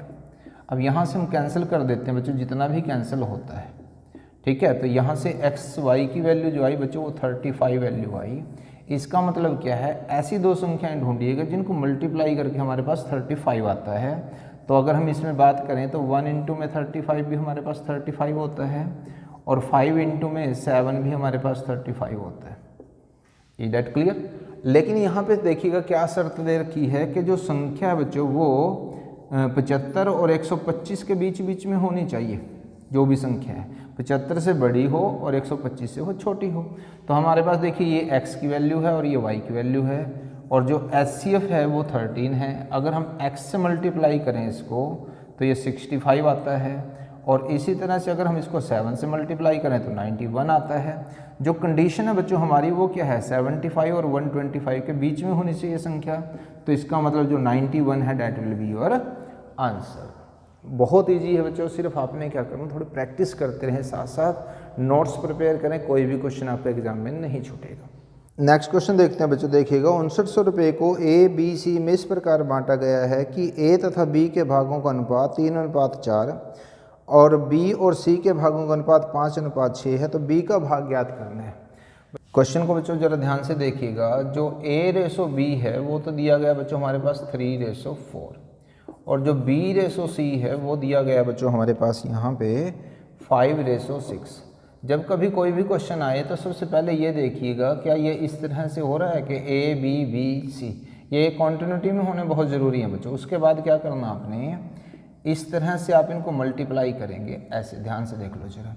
तो ये जो वैल्यू आएगी बच्चों वो आएगी आपके पास a/b/c की वैल्यू आएगी और वो क्या क्या आएगी, यहाँ से देखिए दोनों को मल्टीप्लाई किया तो 15, यहाँ से कितना है बच्चों 20 और यहाँ से कितना है बच्चों 24। ठीक है, जो 15 है वो a को रिप्रेजेंट कर रहा है, 20 b को और c को जो है वो 24 को। अब आपने क्या ध्यान रखना है, इसमें पूछा ये गया है कि b के हिस्से में क्या आएगा। तो इसके लिए फॉर्मूला क्या होता है बच्चों, जो कुल है वो लिखेंगे हम। यहाँ पे देखिएगा कुल कितना दिया गया 5900 और इनटू में जो b का पार्ट है वो कितना बच्चों वो लिख देंगे और नीचे इनका योग लिखेंगे। इनका योग कितना बनता है बच्चों, देखिएगा 59 सारों को जोड़ के। तो कुल गुणा अनुपात में हिस्सा और बटे में अनुपाती योग, जब हम इसको कैंसिल करते हैं तो कितना आएगा बच्चों, यहाँ से 2000 रुपीज़ आ जाएगा। ठीक है, लेकिन अगर आपको a का निकालना है और c का निकालना है फिर सारा साल लिखने की ज़रूरत नहीं है। इससे कैंसिल होकर पूरा कितना आ रहा है बच्चों 100। तो आप क्या करेंगे, जो जो पार्ट इनके हैं सिर्फ उसको आप 100 से मल्टीप्लाई करते चले जाएंगे 1500। इसी तरह से c की बात अगर हम करें तो 24 इंटू में 100 यानी कि 2400। और चेक करने के लिए क्या कर सकते हैं आप, इन तीनों को प्लस कीजिए तो आपके पास टोटल आना ज़रूरी है। आई होप समझ में आ रहा होगा। बच्चों हर क्वेश्चन के ऊपर हमारे पास अलग अलग क्लासेस बनाई हुई, हमने चैनल की प्लेलिस्ट में जाकर वहाँ से आप देख सकते हैं। ये क्वेश्चन हम बच्चों आपको एग्ज़ाम के पॉइंट ऑफ व्यू से करा रहे हैं। तो जैसे ही क्लास आपको पसंद है तो लाइक शेयर कमेंट करना मत भूलिएगा। नेक्स्ट क्वेश्चन देखिएगा बच्चों क्या दे रखा है। एक दुकानदार रेडियो के अंकित मूल्य पर 20% और 12% दो क्रमिक बट्टे यानी कि डिस्काउंट देता है। यदि इस वीडियो का विक्रय मूल्य जो है वो 704 रुपये हो तो इसकी सूची मूल्य यानी कि अंकित मूल्य क्या होगा। तो बच्चों एक बात आपने ध्यान रखनी है कि जो अंकित मूल्य है, जिसको कई अलग अलग नामों से पुकारा जाता है, अंकित मूल्य, ठीक है। इंग्लिश की अगर मैं बात करूँ तो MRP, अंकित मूल्य कह दो, उसको सूची मूल्य कह दो। इस पे डिस्काउंट मिलता है यानी कि छूट मिलती है हमें, ठीक है। और उसके बाद जितने की वो चीज़ बेची जाती है उसको बोलते हैं विक्रय मूल्य यानी कि सेलिंग प्राइस। अब इस जो ये छूट होती है ये हम अंकित मूल्य में से माइनस कर देते हैं, तो ये विक्रय मूल्य। इस क्वेश्चन में आपको क्या दिया गया है कि हमें ये मूल्य निकालना है, ठीक है ना, अंकित मूल्य निकालना है। तो ये निकालेंगे हम इस तरह से। लेकिन हुआ क्या इसमें बच्चों, दो छूट दे दी हमें। एक तो पहली दे रखी है 20% की और दूसरी क्रमिक छूट दे रखी है 12% की। बाय में 100 ये फॉर्मूला अपने नोट कर लेना है। और ये किसके इक्वल आएगा बच्चों, विक्रय मूल्य के बराबर आएगा, ठीक है। जैसे आपको समझ में आ जाए तो आप इस स्टेप को बीच में से स्किप कर सकते हैं। तो डायरेक्ट क्या आएगा बच्चों, देखिएगा यहाँ से अंकित मूल्य हो कितना निकालेंगे हम, यहाँ से देखिए 80 आएगा और यहाँ पे कितना आ जाएगा बच्चों 88 हो जाएगा, बटे में 100 और 100 किसके इक्वल बच्चों 704 के इक्वल होगा। यहाँ से हम इसको कैंसिल आउट करना शुरू कर देते हैं। 11 से कैंसिल करते हो बच्चों, यहाँ से देखिएगा तो ये कितना आता है 64। 8 से और कैंसिल हो जाएगा बच्चों, ये 4 से और कैंसिल हो गया यहाँ पे। तो जो अंकित मूल्य आया, जो MRP आया बच्चों आपको, वो देखिएगा क्या है, ये कितना है 500। इससे मल्टीप्लाई कर दो तो ये आ गया आपका 1000 रुपीज़, ठीक है। बहुत ईजी है, समझते चलें। नेक्स्ट क्वेश्चन देखते हैं बच्चों। एक धनराशि चक्रवृद्धि ब्याज की दर से 6 वर्ष में अपने से दोगुनी हो जाती है, तब उसी ब्याज की दर से वह धनराशि कितने समय में 8 गुनी हो जाएगी। इसका मतलब क्या बच्चों, देखिएगा ये एक बात ध्यान रखना, ये चक्रवृद्धि ब्याज से दे रखा है यानी कि कंपाउंड इंटरेस्ट से दिया गया आपको, ठीक है। आपने क्या ध्यान रखना है इसके अंदर, जब कभी चक्रवृद्धि ब्याज से कोई राशि दुगुनी तिगुनी कुछ हो रही है तो आप उसको सिर्फ इस तरीके से लिखें। यहाँ पे देखिएगा दुगनी हो रही है, ये वाला पोर्शन है ये प्लस करते चले जाएं और इस पोर्शन को आप मल्टीप्लाई करते चले जाएं। देखिएगा क्या समझाना चाह रहा हूँ मैं आपको, समझिएगा। 6 में 6 जोड़ेंगे तो कितना आएगा बच्चों, देखिएगा 12 आ जाएगा। 12 वर्ष में ये राशि कितनी हो जाएगी, इसको मल्टीप्लाई कर दीजिएगा इसी से, 4 गुनी हो जाएगी। लेकिन आपसे पूछा है कि 8 गुनी कितने में होगी। इसका मतलब क्या बच्चों, अभी हमें और आगे जाना पड़ेगा। अब इसमें और 6 प्लस करेंगे तो कितना बनेगा, 18 बन जाएगा। और यहाँ पे भी हम क्या करेंगे 2 × 2 × 2, तो यहाँ देखिएगा 8 गुनी आ जाएगी। कितना इजी है, बस ये ध्यान रखना, जब चक्रवृद्धि ब्याज से कोई राशि दुगुनी तिगुनी हो रही है तो जो वर्ष हैं उनको तो प्लस करते चले जाएं और इधर वाले पोर्शन को मल्टीप्लाई करते चले जाएं। बहुत ईजी आपके लिए होता चला जाएगा। नेक्स्ट क्वेश्चन देखिएगा बच्चों क्या है। एक नाव स्थिर जल में 13 किलोमीटर प्रति घंटे की चाल से जाती है। यदि धारा की चाल 4 किलोमीटर प्रति घंटा हो तो नाव द्वारा धारा की दिशा में 68 किलोमीटर जाने में कितना समय लिया जाएगा। ये क्वेश्चन भी बच्चों बहुत इंपॉर्टेंट है, लगभग हर एग्ज़ाम में धारा वाले क्वेश्चन ज़रूर आते हैं। अब यहाँ पे आपने एक बात का ध्यान रखना है कि जो शांत जल में नाव की चाल है वो क्या दे रखी है हमें, इसको हम x से डिनोट कर लेते हैं। ये 13 किलोमीटर पर हार है, ठीक है। और जो धारा की चाल है बच्चों वो क्या दे रखी है हमें, इसको हम y से डिनोट कर लेते हैं, ये है 4 किलोमीटर पर हार। समझ रहे हैं। अब ये धारा की दिशा में बोला गया बच्चों, आपको क्या बोला गया है, धारा की दिशा में। इसका मतलब क्या है, ध्यान से समझो जरा इसको, कि जैसे ये नदी बह रही है, अगर हमारी नाव धारा की दिशा में जा रही है तो इसका मतलब जो नाव की चाल है और जो धारा की चाल है वो एक दूसरे को हेल्प करेंगे आगे बढ़ने में, यानी कि हम इसको प्लस करेंगे। 17 किलोमीटर पर हार, ठीक है। ये जो आया बच्चों हमारे पास, ये आया क्या है, स्पीड है। अब जो डिस्टेंस है बच्चों वो कितनी है, 68 किलोमीटर, यानी कि 68 किलोमीटर को हमें इस चाल से तय करना है। इसका मतलब क्या है, जो हमारे पास टाइम है वो क्या होता है बच्चों, डिस्टेंस बाय में स्पीड। तो 68 को आप किससे भाग करोगे, 17 से, 17 चौके 68, यानी कि 4 घंटे जो है वो उसको लगेंगे। ध्यान से समझें ज़रा। हर वीडियो आपको मिलेगी चैनल की प्लेलिस्ट में, आप देखते चलें जाए, आई बटन में भी आप क्लिक करके देख सकते हैं। और जैसे ही आपको क्लास पसंद आए तो लाइक शेयर ज़रूर कीजिएगा। नेक्स्ट क्वेश्चन देखिएगा बच्चों, क्या है। 90 किलोमीटर प्रति घंटे की चाल से चल रही एक रेलगाड़ी एक स्टेशन से मालगाड़ी जाने के 6 घंटे बाद चलती है और 4 घंटे में उसे पकड़ लेती है, तो मालगाड़ी की चाल ज्ञात करनी है। अब ये देखिए बच्चों, क्वेश्चन थोड़ा सा ये डिफरेंट टाइप का क्वेश्चन, ध्यान से समझो जरा। यहाँ पे क्या दिया गया है कि मान के चलो यहाँ पे स्टेशन ए है, ये यहाँ से मालगाड़ी चली है और वो यहाँ तक 6 घंटे में पहुँची है, ठीक है, इतनी बात। अब 6 घंटे के बाद एक दूसरी गाड़ी जिसकी स्पीड 90 किलोमीटर प्रति घंटा है वो चलती है और इस गाड़ी को 4 घंटे में वो पकड़ लेती है। इसका मतलब क्या है, 6 घंटे में अगर वो मालगाड़ी यहाँ तक पहुँची थी तो 4 घंटे में वो यहाँ तक पहुँचेगी, सी पॉइंट तक। समझ पा रहे हो इस बात को, बहुत इंपॉर्टेंट पॉइंट है।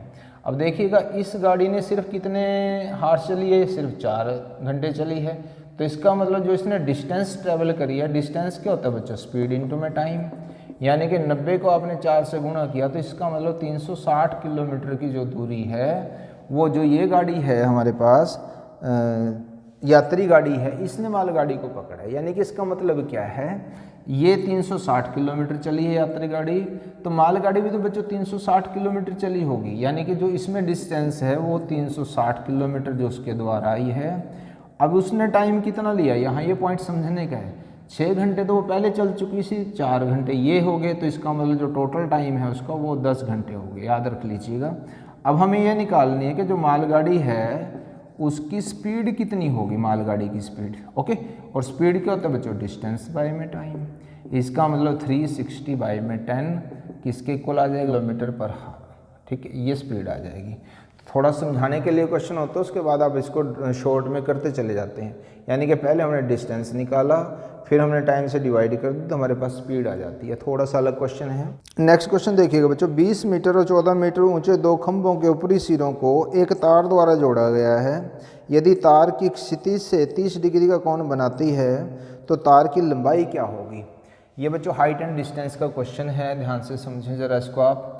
यहाँ पे आपको क्या दिया गया है, 2 खंभे बच्चों इस तरह से दे रखे हैं, क्लियर है। ऐसे एक की जो हाइट है वो 14 मीटर है और दूसरे की हाइट जो है वो 20 मीटर है, ठीक। अब क्या हुआ कि जो इनके ऊपरी सिरे हैं उनको इस तरह से एक तार से जोड़ दिया गया है। तो बच्चों हम इसका डायग्राम अच्छे से समझ लेते हैं तो इजी हो जाएगा हमारे लिए समझना क्वेश्चन को। तो यहाँ से देखिएगा इस तरह से एक फिगर तैयार होती है। अब जो ये तार है ये क्षैतिज, यानी कि जैसे ये वाली क्षैतिज है इसी तरह से यहाँ पे होगी। क्षैतिज का मतलब हॉरिजॉन्टल लाइन के साथ कितने डिग्री का एंगल बना रही है बच्चों, ये 30 का। जब कभी हाइट एंड डिस्टेंस से ट्रिग्नोमेट्री के करें तो बच्चों क्वेश्चन तो डायग्राम आप अच्छे से समझने की कोशिश करें। अब यहाँ देखिएगा बच्चों ये टोटल हाइट कितनी थी, 20 मीटर थी। इसमें से अगर हम पोर्शन की बात करें तो 14 मीटर तो इसी के इक्वल हो गया ये। तो ये वाला पोर्शन कितना बचा बच्चों, 6 मीटर। तो यहाँ से हमें इस ट्रायंगल को लेना है और निकालना क्या है, ये है। अगर बच्चों आप बात करें तो ये तो आधार हो गया, बेस हो गया हमारा, ये परपेंडिकुलर यानी कि लंब है और ये हाइपोटेन्यूज यानी कि कर्ण है हमारा। तो हम इनकी रिलेशन देखेंगे क्या होती है। और जो डी ई है अगर मैं बात करूँ इसमें लंब, और जो ए ई है इसकी हम बात करें तो ये है बच्चों आपका कर्ण। तो जो लंब बटे में कर्ण होता है यानी कि परपेंडिकुलर बाय में हाइपोटेन्यूज होता है वो होता है बच्चों साइन थीटा के इक्वल। और थीटा कितना है इसमें, 30 है। तो ये वैल्यूज कुछ आपको नोट डाउन करनी पड़ेंगी, कुछ याद रखनी पड़ेंगी। तो यहाँ से कितना आ जाएगा, 6। क्वेश्चन बच्चों बहुत ईजी है। और यहाँ पे इसकी वैल्यू कितनी होती है, 1/2। तो यहाँ से क्रॉस मल्टीप्लाई कर देते हैं तो ए की वैल्यू कितनी आ जाएगी बच्चों, 12 मीटर। यानी कि जो तार है ये 12 मीटर की है हमारे पास। इज दैट क्लियर, बहुत ईजी है। नेक्स्ट क्वेश्चन देखते हैं बच्चों, 9 मीटर ऊंचे खंबे की छाया की लंबाई कितनी होगी यदि उस समय सूर्य का जो उन्नयन कोण है वो 30 डिग्री हो। अब देखिएगा इसका भी बच्चों हम डायग्राम ड्रॉ करते हैं।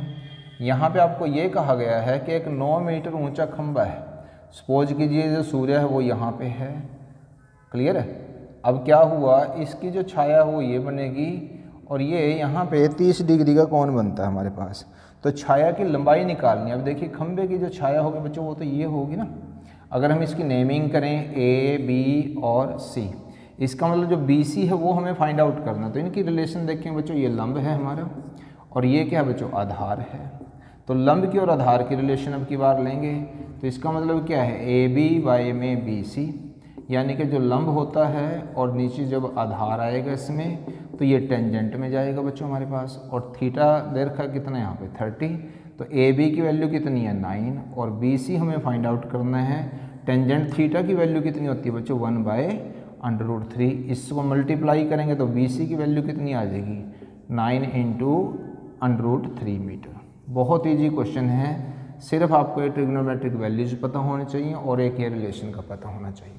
2 की पावर n और स्क्वायर रूट है 64 की वैल्यू इक्वल में दे रखी है आपको इसमें n की वैल्यू फाइंड आउट करनी है। जब कभी कोई भी क्वेश्चन आए बच्चों देखिएगा यहाँ पे स्क्वायर रूट है तो पावर कैसे जाएगी बच्चों, बाय में जाएगी, 2n/2 हो जाएगा, और 64 है जैसे बच्चों यहाँ पे देखिएगा बेस है 2, तो यहाँ पे हमें 2 के ही फैक्टर्स में लेके आना है, तो जब हम 2 को 6 टाइम मल्टीप्लाई करते हैं तो 64 आ जाता है।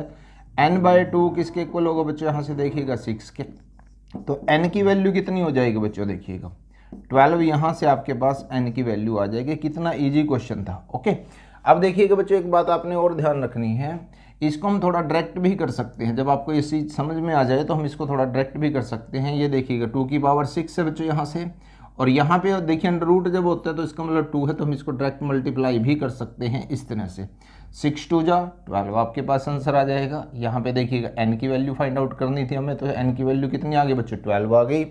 अब आपने बच्चों क्या करना है, इस क्वेश्चन का आंसर निकाल कर कमेंट बॉक्स में लिखना है, यहाँ से n की वैल्यू फाइंड आउट करके आपने कमेंट बॉक्स में इसका आंसर देना है। ओके, नेक्स्ट क्वेश्चन देखते हैं बच्चों, देखिएगा यहाँ पे 2 की पावर 50, 3 की पावर 40, 4 की पावर 30 और 5 की पावर 20 दे रखी है, और बड़ी संख्या आपको निकालने के लिए से बड़ी संख्या कौन सी है।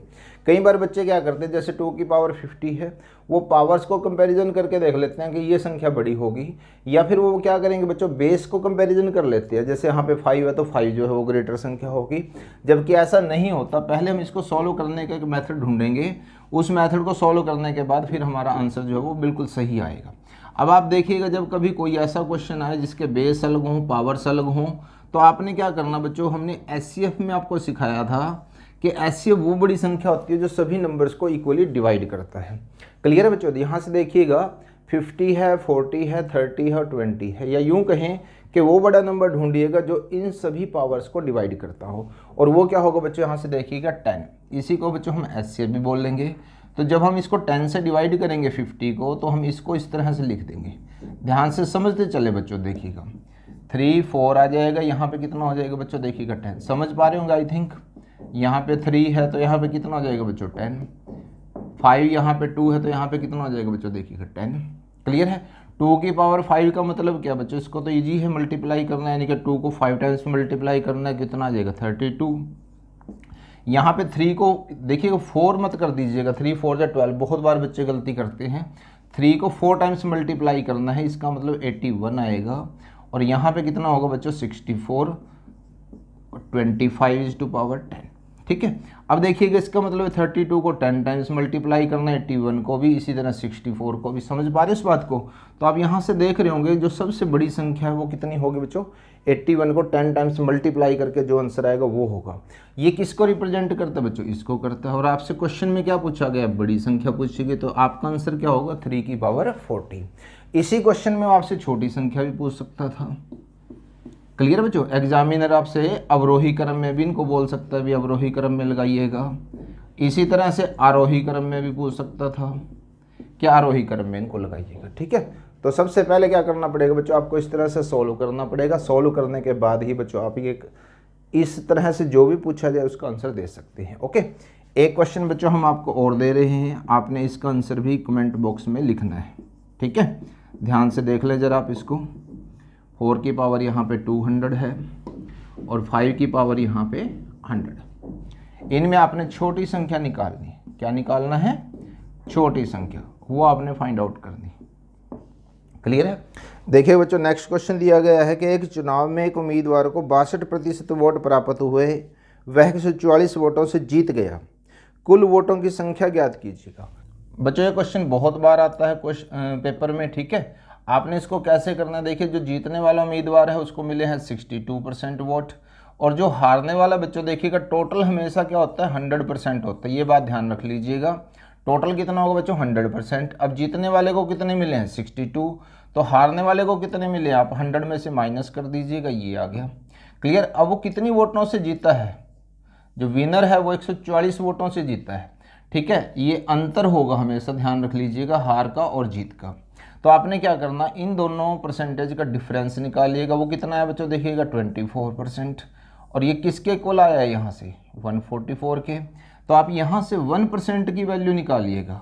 जब आप 24 से इसको डिवाइड करते हैं तो कितना आता है बच्चों, देखिएगा 6 आता है। अब यहाँ पे आपसे पूछा गया कुल वोट कितने होते हैं बच्चों, 100% होते हैं। तो इसका मतलब क्या बच्चों, आप इसको 100 से मल्टीप्लाई कर दीजिएगा, आपका आंसर आ जाएगा 600, यानी कि 600 जो है वो कुल वोट हमारे पास आएंगे इसमें। तो कुल वोटों की संख्या कितनी हुई बच्चों, यहाँ से देखिएगा 600। बहुत ईजी है, आराम से आप निकाल सकते हैं। नेक्स्ट क्वेश्चन देखिएगा बच्चों, किसी वस्तु को 19% हानि पर बेचा जाता है, यदि उसे 120 रुपये अधिक पर बेचा जाता तो 21% का लाभ होता। वस्तु का क्रय मूल्य ज्ञात कीजिएगा।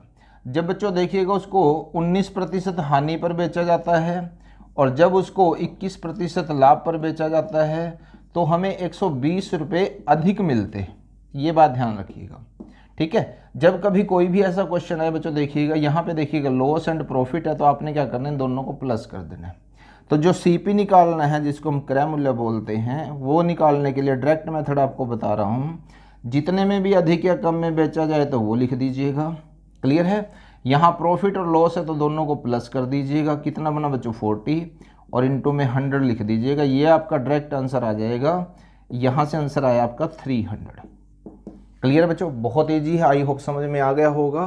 तो यहाँ पे लॉस और प्रॉफिट दिया गया तो दोनों को आपने क्या करना है बच्चों, प्लस करना है। अगर दोनों जगह बच्चों प्रॉफिट होता, ध्यान से देखो जरा इसमें, अगर दोनों जगह प्रॉफिट होता या दोनों जगह लॉस होता तो आपने हमेशा माइनस करना है, यानी कि इनका हमेशा अंतर लेना है। ठीक है, फिर यहाँ पे क्या आ जाता है, इनका डिफरेंस आ जाता है। समझ पा रहे हो उस बात को।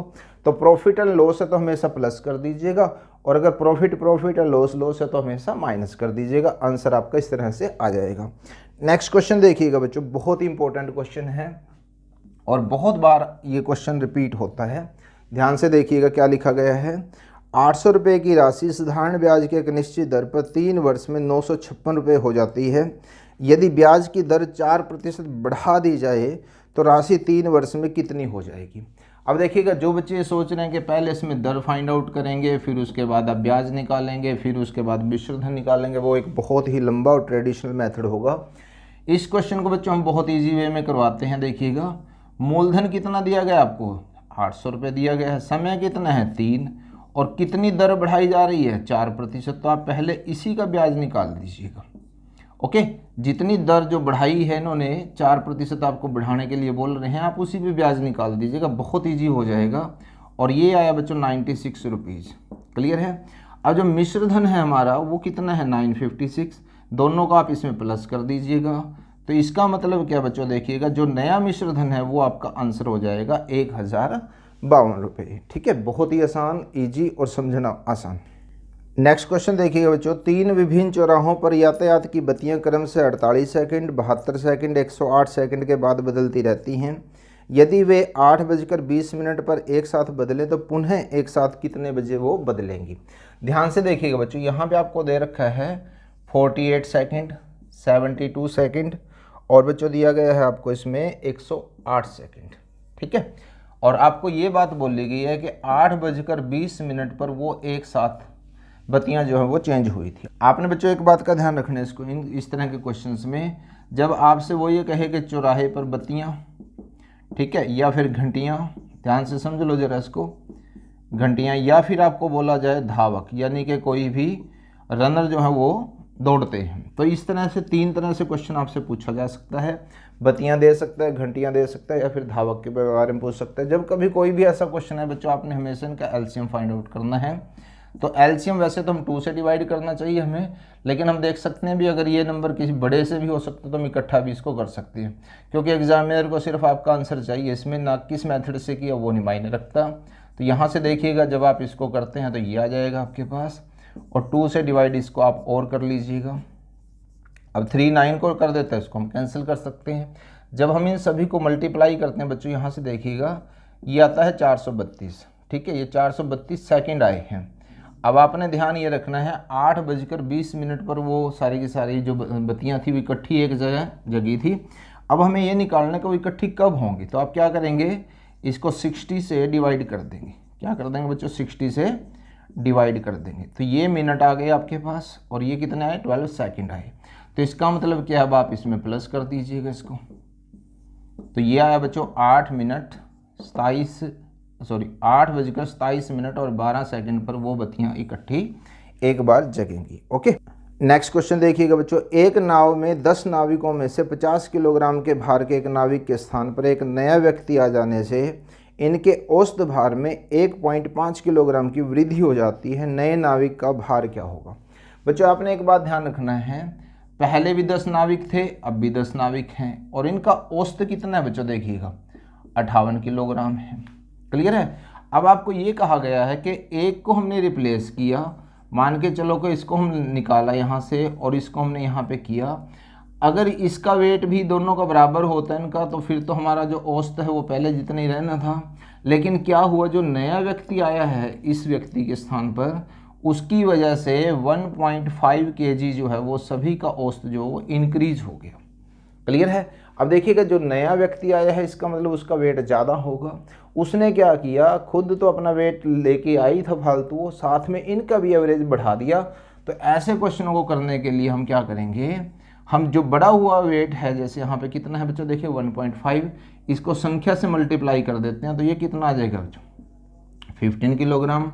क्लियर है। अब ध्यान से देखिएगा, जो 58 kg है वो तो बच्चों क्या था, उस पर्सन का वेट था जो गया है, और जो लेकर आया वेट वो कितना है, 15 किलोग्राम। तो वो हम इसमें प्लस कर देंगे, तो 58 प्लस में 15 यानी कि ये 73 किलोग्राम जो है जो नया व्यक्ति आया है उसका वेट है। आई होप समझ में आ गया होगा।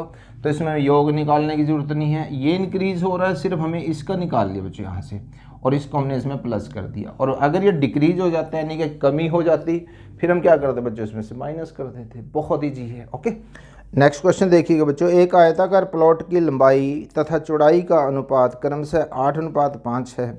यदि चौड़ाई लंबाई से 60 मीटर कम हो तो प्लॉट का परिमाप कितना होगा। बहुत इंटरेस्टिंग क्वेश्चन है बच्चों, ध्यान से देखिएगा। यहाँ पे आपको ये कहा गया है कि एक आयताकार प्लॉट है जिसकी जो लंबाई है और जो चौड़ाई है उनका जो रेशो है वो 8:5 है। तो अगर हम बात करें बच्चों, यहाँ से इसको हम 8x मान सकते हैं, इसको हम यहाँ से 5x मान सकते हैं। और आपको ये कहा गया है कि जो लंबाई है और जो चौड़ाई है उनका जो अंतर है वो कितना है, 60 मीटर का है। इसका मतलब 8x माइनस में 5x जो किसके इक्वल होगा बच्चों, 3x के इक्वल होगा। वो किसके इक्वल है, 60 के। तो x की वैल्यू कितनी आ गई बच्चों, देखिएगा 20। इसका मतलब जो लंबाई है बच्चों वो कितनी आ गई, 160। इससे मल्टीप्लाई करोगे तो कितना आ जाएगा, 100 मीटर।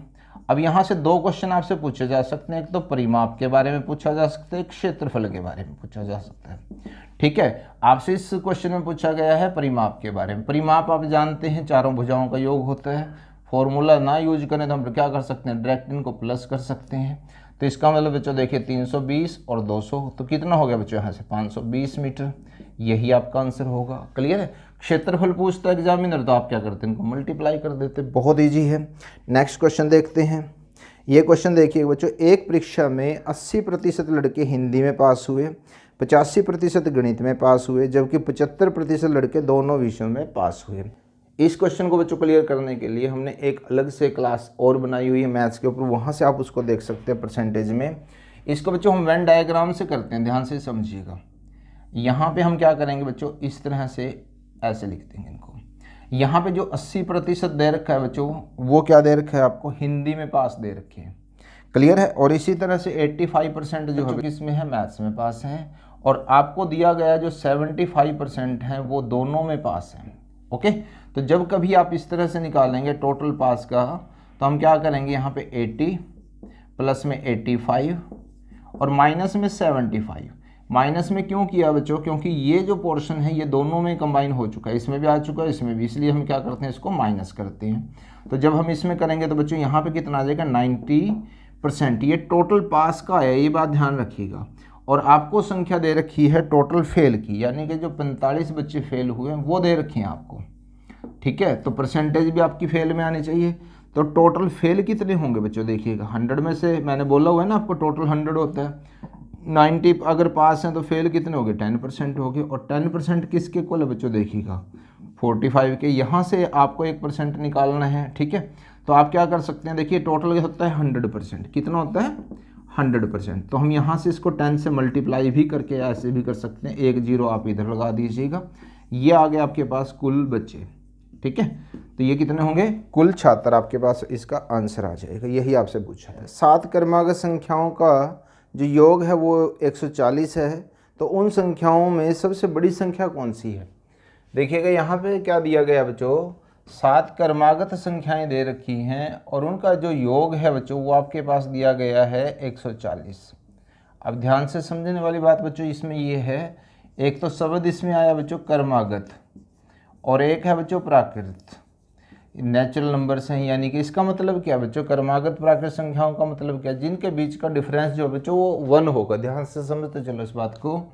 जैसे कि मान लीजिएगा अगर पहली संख्या 1 है तो नेक्स्ट क्या होगी 2 3, यानी कि कॉन्टिन्यूटी में मिलेंगी हमें, ठीक है। अगर ये सम संख्याएं होती, क्रमागत सम संख्याएं, तो 2 का गैप होता, विषम होती तो 2 का गैप होता हमारा। समझिएगा जरा इस पॉइंट को ध्यान से। मान के चलो बच्चों पहली संख्या x है, दूसरी संख्या क्या होती है बच्चों 1 का डिफरेंस, तीसरी संख्या क्या बननी थी बच्चों इसमें देखिएगा। ट्रेडिशनल मेथड इससे हम नहीं जाएंगे, हम शॉर्टकट करेंगे, लेकिन आप एक बार समझ लीजिएगा जरा कि क्वेश्चन की जो लैंग्वेज है उसका क्या मतलब है, ठीक है। तो इसका मतलब ये है बच्चों, यहाँ पे हमारे पास ये 7 संख्याएं हो गई। अगर हम इन सभी को प्लस करें फिर x की वैल्यू फाइंड आउट करें फिर जाके आंसर निकालें, बहुत लेंथी क्वेश्चन बन जाता है एग्जाम में। अब देखिएगा बच्चों हम इसमें ना एक एवरेज का जो कंसेप्ट है वो लगाते हैं। योग को अगर आप संख्या से भाग कर देते हो तो एवरेज आ जाती है आपके पास, ठीक है बच्चों। और ये कितना है यहाँ से देखिएगा 20। इसका मतलब क्या, ध्यान से समझो जरा इस बात को। अब ये जो एवरेज आई है, जब इस प्रकार से ये 7 संख्याएं दे रखी हैं तो एवरेज का मतलब है बीच की संख्या ये, ओके। ध्यान से समझ लो जरा, ये जो 20 आया है इसका मतलब ये हमारे पास बीच की संख्या आई है। अब देखिएगा 3 संख्याएं जो हैं वो इससे आगे हैं, ये 4 नहीं प्लस करना बच्चों, 1 1 का डिफरेंस है इसमें, तो 21 आपने बस इसकी काउंटिंग पूरी कर देनी है यहाँ पे, ओके। तो यहाँ पे पहले क्या आएगा बच्चों देखिएगा 19 18 और 17। क्लियर हो गया पॉइंट। आपसे पूछा क्या है सबसे बड़ी संख्या, तो इसका मतलब क्या है 23 आंसर आ जाएगा। तो जब कभी इस तरह से क्रमागत संख्याओं का योग दे रखा तो आप औसत के फॉर्मूले से यूज करके डायरेक्ट आंसर निकाल सकते हैं इसका, ओके। बहुत ईजी हो गया क्वेश्चन। अब नेक्स्ट क्वेश्चन और देखते हैं। ये भी क्वेश्चन बच्चों बहुत इंपॉर्टेंट है। 20 प्रेक्षणों का औसत मान 75 प्राप्त हुआ, बाद में पता चला कि उनमें 97 को गलती से 79 लिया गया था, सही औसत मान क्या है। ये भी बच्चों एरर वाले क्वेश्चन कई बार एग्जामिनर पूछता है। यहाँ देखिएगा क्या दिया गया बच्चों, आपको 20 तो दे रखी हैं संख्याएं, ठीक है। जो इनकी एवरेज दिया गया बच्चों वो दिया रखा है 75। जब कभी भी संख्याओं में कोई चेंज ना हो, क्योंकि ना तो इसमें से कोई गया ना कोई आया, 20 के 20 हैं, तो हम क्या करेंगे बच्चों, इसमें योग निकालने की ज़रूरत नहीं है। ध्यान से समझो जरा इस बात को। इसमें प्लस कितना करना था 97, यानी कि अगर हम इसका योग निकालें तो 97 प्लस करते उसमें, और 79 हमने प्लस किया हुआ है तो वो हमने निकालना पड़ता है उसमें से।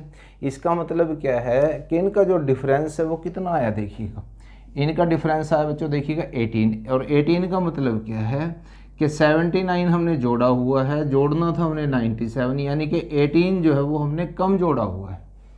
आई थिंक समझ में आ गया होगा।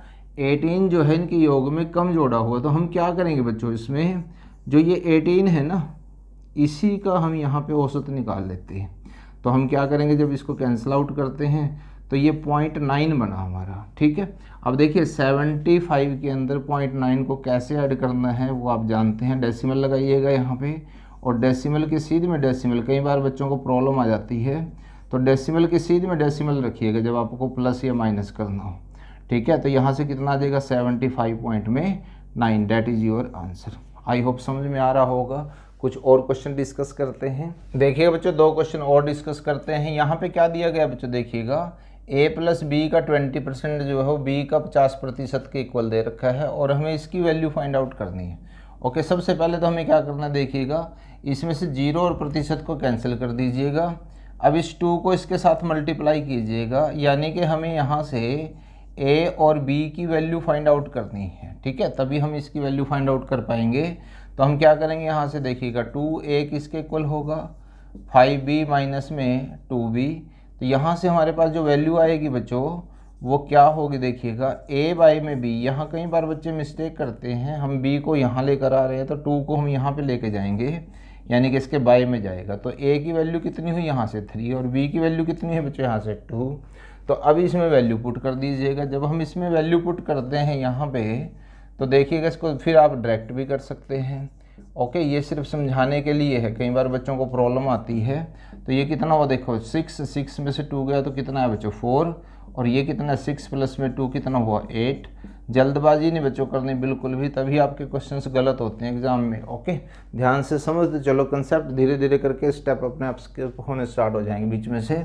अब यहाँ देखो बच्चों ये सेकंड क्वेश्चन, इसमें हम क्या करेंगे, हमारे पास ये नंबर दे रखे हैं 2, हमें इनका एचसीएफ निकालना है और एलसीएम निकालना है। एचसीएफ का मतलब हिंदी में अगर बात करें महत्तम समापवर्तक, और एलसीएम का मतलब होता है लघुत्तम समापवर्त्य। अब देखिए एचसीएफ का मतलब होता है बच्चों इसके अंदर, जैसे इसमें कॉमन देखो क्या है, जैसे 2 की पावर 3 है, 2 की पावर 5 है, ध्यान से समझो जरा। जो कॉमन होता है उसकी छोटी पावर हमने लेनी है, लोएस्ट पावर हमने लेनी है इसमें। जैसे यहाँ 5 है, यहाँ 3 है, तो क्या लेंगे बच्चों हम यहाँ पे 3 को लेंगे। ओके, यहाँ देखिएगा 3 की पावर कितनी है बच्चों, यहाँ से 1 है, और यहाँ पे 3 की पावर कितनी है 10। तो हमने कम पावर का लेना है, यानी कि क्या है बच्चों यहाँ पे 3 की पावर 1 वाला लेंगे हम यहाँ पे, और बाकी कोई कॉमन नहीं है उसको हम छोड़ देंगे। लेकिन एलसीएम में क्या होगा बच्चों, देखिएगा ज़रा ध्यान से। एचसीएम में तो कॉमन की छोटी पावर हमने लेनी है, एलसीएम में जो कॉमन है, ध्यान से समझने वाली बात है बच्चों, इसलिए दोनों को करा रहा हूँ मैं इस क्वेश्चन में। जो कॉमन है उसकी हमें बड़ी पावर लेनी है, ठीक है। अब 3 की पावर यहाँ देखिएगा कितनी आएगी बच्चों 10 आएगी। लेकिन एक चीज़ चेंज और है बच्चों इसमें, जो बच गए वो भी सारे लेने हैं। 5 बचा हुआ है, 7 बचा हुआ है। एलसीएम में तो जो बच गए वो भी सभी लेने हैं हमें, ध्यान से समझते चलो। बहुत बार एग्जामिनर इस तरह के क्वेश्चन आपको उलझा लेता है। ओके, नेक्स्ट क्वेश्चन देखिएगा बच्चों। 45 आदमी एक काम को 16 दिनों में कर सकते हैं। उनके काम शुरू करने के 4 दिन बाद उनके साथ 36 आदमी और मिल गए, तो उन्हें शेष काम पूरा करने में अब और कितने दिन लगेंगे। इस क्वेश्चन में बच्चों कई बार जो बच्चे हैं वो सिली मिस्टेक कर देते हैं, ध्यान से समझो ज़रा। जो फर्स्ट पोर्शन है उसमें जो व्यक्ति हैं उसको हमने M1 ले लिया। अब देखो यहाँ पे D1 कितना लेना है, यानी कि डेज कितने लेने हैं। समझने वाली बात बच्चों देखिएगा, ये है 16 डेज का वो काम करना था उन्होंने, लेकिन उसमें से वो 4 डेज कर चुके हैं। जब भी कोई चेंज हो बच्चों उसको पहले आप इसमें से माइनस कर दीजिएगा, यहीं पे मिस्टेक बच्चों की ज़्यादा होती है। दूसरे पोर्शन की अगर हम बात करें बच्चों देखिएगा 36 इसमें और ऐड करेंगे, क्योंकि 36 जो हैं व्यक्ति और आए हैं इसके अंदर, समझ रहे हो। तो प्लस करके कितने हो गए, अब देखिएगा 81 हो गए। और D2 हमें इसके अंदर फाइंड आउट करना है, ठीक है।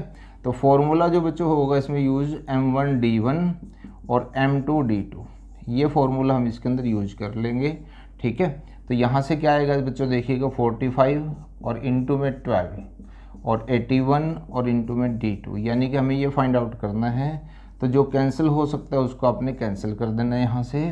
तो ये कंप्लीट कैंसिल नहीं हो रहा है तो कितना आएगा बच्चों, यहाँ से देखिएगा 20 और बाय में 3। इसको जब हम और करते हैं तो ये 6/2/3 जो डेज हैं वो आपका आंसर आया, ठीक है। इस MDH फॉर्मूले में बच्चों बेस से हमारी एक क्लास और है कंप्लीट, अगर आप वहाँ से प्रैक्टिस करना चाहते हैं तो उसको ज़रूर देखिएगा, आई बटन में हम उसका लिंक भी ज़रूर देंगे। ओके, एक क्वेश्चन बच्चों और देखते हैं। एक किले में 1500 व्यक्तियों के लिए 50 दिन के लिए पर्याप्त भोजन सामग्री थी। 15 दिन के बाद कुछ और अधिक व्यक्ति आ गए, तब भोजन सामग्री केवल 25 दिन और चल सकी। कितने नए व्यक्ति किले में आए। ये भी क्वेश्चन इससे मिलता जुलता है, इसलिए दोनों क्वेश्चनों को इकट्ठा लिया गया है यहाँ पे, समझ लीजिएगा ताकि कंसेप्ट और अच्छे से क्लियर हो जाए। अब यहाँ बच्चों देखिएगा, इसको थोड़ा सा हम इस वे में भी समझ सकते हैं। ये 50 दिन की भोजन सामग्री थी, इसमें से 15 दिन का तो भोजन वो खा चुके ना, तो इसका मतलब बच्चों ये कितने दिन का भोजन बचा हुआ है। अब शायद आपको और थोड़ा सा ज़्यादा समझ में आ जाए, ये 35 डेज का भोजन अब बचा हुआ है, समझ रहे हो। तो इसका मतलब क्या है, जितने दिन के बाद या हफ्ते के बाद जैसे स्टेटमेंट में दिया गया है, जो भी चेंज आता है तो उस चेंज को हम पहले ही यहाँ पे कर लेंगे। तो इसका मतलब अब हम कितना लेंगे यहाँ पे 35 डेज बच्चों यहाँ पे लेंगे। तो m2 कितना हुआ बच्चों देखिएगा, यहाँ पे नंबर नहीं दिया गया, सिर्फ ये कहा गया कुछ और अधिक आए हैं, तो इसका मतलब प्लस x हो जाएगा। तो d2 की वैल्यू कितनी दे रखी है बच्चों, यहाँ पे देखिएगा 25। अब क्या करेंगे बच्चों देखिएगा, इन दोनों को मल्टीप्लाई करेंगे और इन दोनों को मल्टीप्लाई करेंगे। इसका मतलब क्या है देखिएगा 1500 और इनटू में 35, ये गलती मत कर लेना, 35 लेना बच्चों हमने यहाँ पे।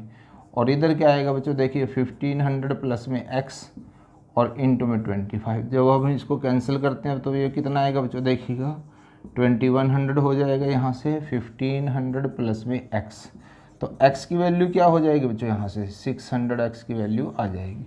यानी कि जो और व्यक्ति आए हैं उनकी वैल्यू कितनी बच्चों 600, यानी कि 600 व्यक्ति और आए हैं। नेक्स्ट क्वेश्चन देखते हैं बच्चों, अपनी सामान्य गति की तुलना में उसकी 6/7 गति से चलने पर एक व्यक्ति 25 मिनट देरी से पहुंचता है, उस व्यक्ति की उस दूरी को तय करने का सामान्य समय कितना था। देखिएगा बच्चों, देखने में क्वेश्चन काफ़ी टफ लगता है, लेकिन हम इसको बहुत आसान कर देंगे। सिर्फ आपको एक चीज़ समझनी है। देखिएगा यहाँ पे चाल क्या कहा गया आपको कि जो चाल थी उसको 6/7 कर दिया, यानी कि चाल कम हुई है यहाँ से, ठीक है। आपको सिर्फ ये पॉइंट समझना बच्चों, इसमें ध्यान से समझो ज़रा, कि अगर हम चाल को बढ़ाते हैं तो टाइम जो है वो कम हो जाएगा, और अगर हम चाल को कम करते हैं तो जो टाइम है बच्चों वो बढ़ जाएगा। ये तो नॉर्मल सी चीज़ है, हम लाइफ में देखते हैं कि अगर हम स्पीड बढ़ाते हैं कहीं जाने की भी तो वहाँ पे समय जो है बच्चों वो कम लगता है, और अगर हम स्पीड को कम करेंगे तो समय जो वो ज़्यादा लगेगा। Is that clear. तो यहाँ से देखिएगा बच्चों, तो यहाँ पे चाल तो हमें ये दे रखी है, तो इसके लिए हम क्या करेंगे, समय का मतलब क्या है बच्चों देखिएगा, यहाँ पे 7/6 हो जाएगा, यानी कि इसको अपने रेसिप्रोकल में लिख लेना है, ठीक है। अब आपको क्या कहा गया कि पहले अगर 6 मिनट लग रहे थे तो अब कितने लगते हैं, 7 मिनट लगते हैं। ध्यान से समझो ज़रा, ये पहले का समय होगा और ये अब का समय होगा, और आपको बोला ये गया है इस क्वेश्चन में कि वो 25 मिनट देर से पहुंचता है, यानी कि इन दोनों का जो डिफरेंस है बच्चों वो 1 आया, और 1 यूनिट की वैल्यू किसके इक्वल है 25 मिनट के। ओके, तो इसका मतलब क्या है, जब पहले के बारे में पूछ रहे हैं तो इसको मल्टीप्लाई करेंगे तो कितना आएगा बच्चों देखिएगा 150 मिनट आ जाएंगे, और अगर बाद की बात करते हैं तो 175 मिनट आ जाएंगे। लेकिन आपसे ये पूछा गया सामान्य समय क्या था। एक तो आंसर ये हो सकता है, दूसरा आंसर इसी में क्या हो सकता है बच्चों, अगर हम इसको हार्स में कन्वर्ट करें तो ये 2 घंटे 30 मिनट का समय बनता है, 2 घंटे 30 मिनट, ठीक है। इतनी बात, तो बहुत इजी क्वेश्चन हो जाता है, सिर्फ कंसेप्ट को अच्छे से एक बार समझ लीजिएगा। नेक्स्ट क्वेश्चन में क्या दिया गया बच्चों देखिएगा, चीनी की कीमत में 20% कमी हो जाने पर राधा 600 रुपये में 5 किलोग्राम अतिरिक्त चीनी खरीद पाती है। चीनी का पहला मूल्य ज्ञात करना हमें, ठीक है। तो मैं आपको एक यहाँ पे बहुत ही इंपॉर्टेंट फॉर्मूला दे रहा हूँ, ध्यान से समझ लो जरा इसको। पहला मूल्य अगर हमें निकालना हो तो उसके लिए क्या रखना बच्चों, यहाँ पे अगर कमी प्रतिशत दे रखी है तो आपने क्या करना, कमी और इनटू में राशि। सिर्फ यहाँ स्टेप को ध्यान रख लें, 100 माइनस में कमी प्रतिशत, और जितनी भी मात्रा खरीदी गई है वो आप यहाँ पे लिखेंगे, ठीक है। देखिएगा डायरेक्ट आंसर आ जाएगा, सिर्फ थोड़ी सी प्रैक्टिस आपको इसमें करनी है। 600 रुपये हैं, यहाँ पे कितना आएगा बच्चों देखिएगा 80 आ जाएगा। 100 माइनस में 20 कितना होता है 80, और यहाँ पे कितना बच्चों देखिएगा 5, बस इसको कैंसिल करना है और क्या था, बस आ गया आंसर। कितना ईजी तो हो गया अब आपके लिए, सिर्फ आपको थोड़ा सा ये फॉर्मूला याद रखना है, और ये एज इट इज ही चलता है, ठीक है। अगर इसमें घटा मूल्य पूछ लेता है एग्जामिनर, क्या पूछ लेता है, जो घटने के बाद मूल्य है, तो सिर्फ यहाँ 100 आ जाएगा, बाकी सेम रहेगा। ओके, ये बच्चों बहुत बार इस तरह के क्वेश्चन एग्जाम के अंदर आते हैं, लगभग हर एग्जाम में ऐसे क्वेश्चन पूछे जाते हैं। जब कभी कोई ऐसा क्वेश्चन आए बच्चों तो उसको हम इस तरह से देखते हैं, यहाँ पे देखिए स्क्वायर रूट है, ये भी स्क्वायर रूट है और ये भी स्क्वायर रूट है। तो सबसे पहले बच्चों आपने ध्यान ये रखना है कि जैसे यहाँ पे 144 है स्क्वायर रूट में, और आपको पता है कि 144 का जो स्क्वायर रूट होता है बच्चों वो 12 होता है। तो इसका मतलब क्या है, यहाँ पे हम इसकी जगह पे 12 रखेंगे तो हम इसमें प्लस कर देते हैं, यहाँ से कितना बनेगा ये 64, और 64 बच्चों फिर से स्क्वायर रूट में आ जाता है, तो इसका मतलब कितना हो जाता है यहाँ पे 8। क्लियर, ध्यान से समझते चलें जरा इसको। तो यहाँ से कितना हो जाएगा बच्चों 256। अब ये 256 जो है वो भी आपका स्क्वायर रूट में है, तो इसका मतलब इसका जो आंसर आएगा बच्चों वो आएगा 16, that will be your answer. बहुत इजी है, सिर्फ आपने इसको यहाँ से शुरू करना है और इस तरह से एक स्क्वायर रूट खत्म करते हुए आप यहाँ तक आंसर तक पहुँच जाएंगे। अब ये 2 क्वेश्चन बच्चों हम आपको दे रहे हैं, आपने इनको सॉल्व करके कमेंट बॉक्स में इनके आंसर लिखने हैं। दूसरी बात बच्चों, अगर ये क्वेश्चन आपसे सॉल्व नहीं होता है तो नेक्स्ट क्लास में हम इसको बहुत ईजी मेथड से कैसे सॉल्व करेंगे वो भी बताएंगे। तो नेक्स्ट क्लास में आप इस क्वेश्चन को देखिएगा। ये क्वेश्चन देखिएगा बच्चों, ये सिंप्लीफिकेशन का क्वेश्चन है। कई बार बच्चा देखता है कि इसको सीधा मल्टीप्लाई करना है, इनको मल्टीप्लाई करेंगे फिर उसका आंसर निकालेंगे, वो बहुत लेंथी क्वेश्चन हो जाता है। इस तरह के क्वेश्चंस पे बच्चों हमने अलग अलग क्लासेस ली हुई है पहले भी, और अलग अलग वीडियोज़ तैयार की हुई है। आप चैनल की प्लेलिस्ट में जाकर वहाँ से उनको देख सकते हैं। तो बच्चों इन क्वेश्चनों को करने के लिए हमें ना मल्टीप्लिकेशन की ज़रूरत पड़ेगी ना ही किसी और की, और बहुत जल्दी आप कर लेंगे। ज़रा देखिएगा, कुछ आइडेंटिटीज यूज करते हैं बच्चों। इसमें देखिएगा, ये जो 458 है बच्चों 3 बार मल्टीप्लाई हो रहा है, इसी तरह से ये हो रहा है। तो इसका मतलब है हमारे पास एक आइडेंटिटी होती है a क्यूब माइनस में b क्यूब, और अगर बाय में a square plus b square और प्लस में a b हो तो इसकी डायरेक्ट वैल्यू हमारे पास a माइनस b आ जाती है। ओके, ध्यान से देख लो जरा, क्या ये आइडेंटिटी इसमें फिट बैठती है? ये देखिएगा, ये a क्यूब है, ये b क्यूब है, ये a स्क्वायर है, ये b स्क्वायर है और प्लस में a b है, यानी कि इस सारे की वैल्यू a माइनस में b होगी। इसका मतलब क्या है बच्चों, 458 में से हम 239 को माइनस कर देते हैं तो हमारे पास इस प्रकार से जो आंसर आएगा वही हमारा आंसर होगा। जैसे इसमें 219 है तो ऑप्शन ए। बहुत इजी हो जाता है जब आप इस तरह की आइडेंटिटी यूज करते हैं। नेक्स्ट क्वेश्चन देखिएगा बच्चों, ये 4000 रुपये का 3 वर्ष का x% वार्षिक दर से साधारण ब्याज 5000 रुपये का 12% प्रति वर्ष की दर से 2 वर्ष के साधारण ब्याज के बराबर है। तो x का मान हमें ज्ञात करना है। बच्चों आपको पता है साधारण ब्याज का जो फॉर्मूला होता है वो क्या होता है? साधारण ब्याज किसके बराबर होता है बच्चों? जिसको हम सिंपल इंटरेस्ट बोलते हैं, मूलधन गुणा में दर और गुणा में समय और बटे में 100 आएगा आपके पास। ये फॉर्मूला होता है हमारे पास साधारण ब्याज का, ठीक है।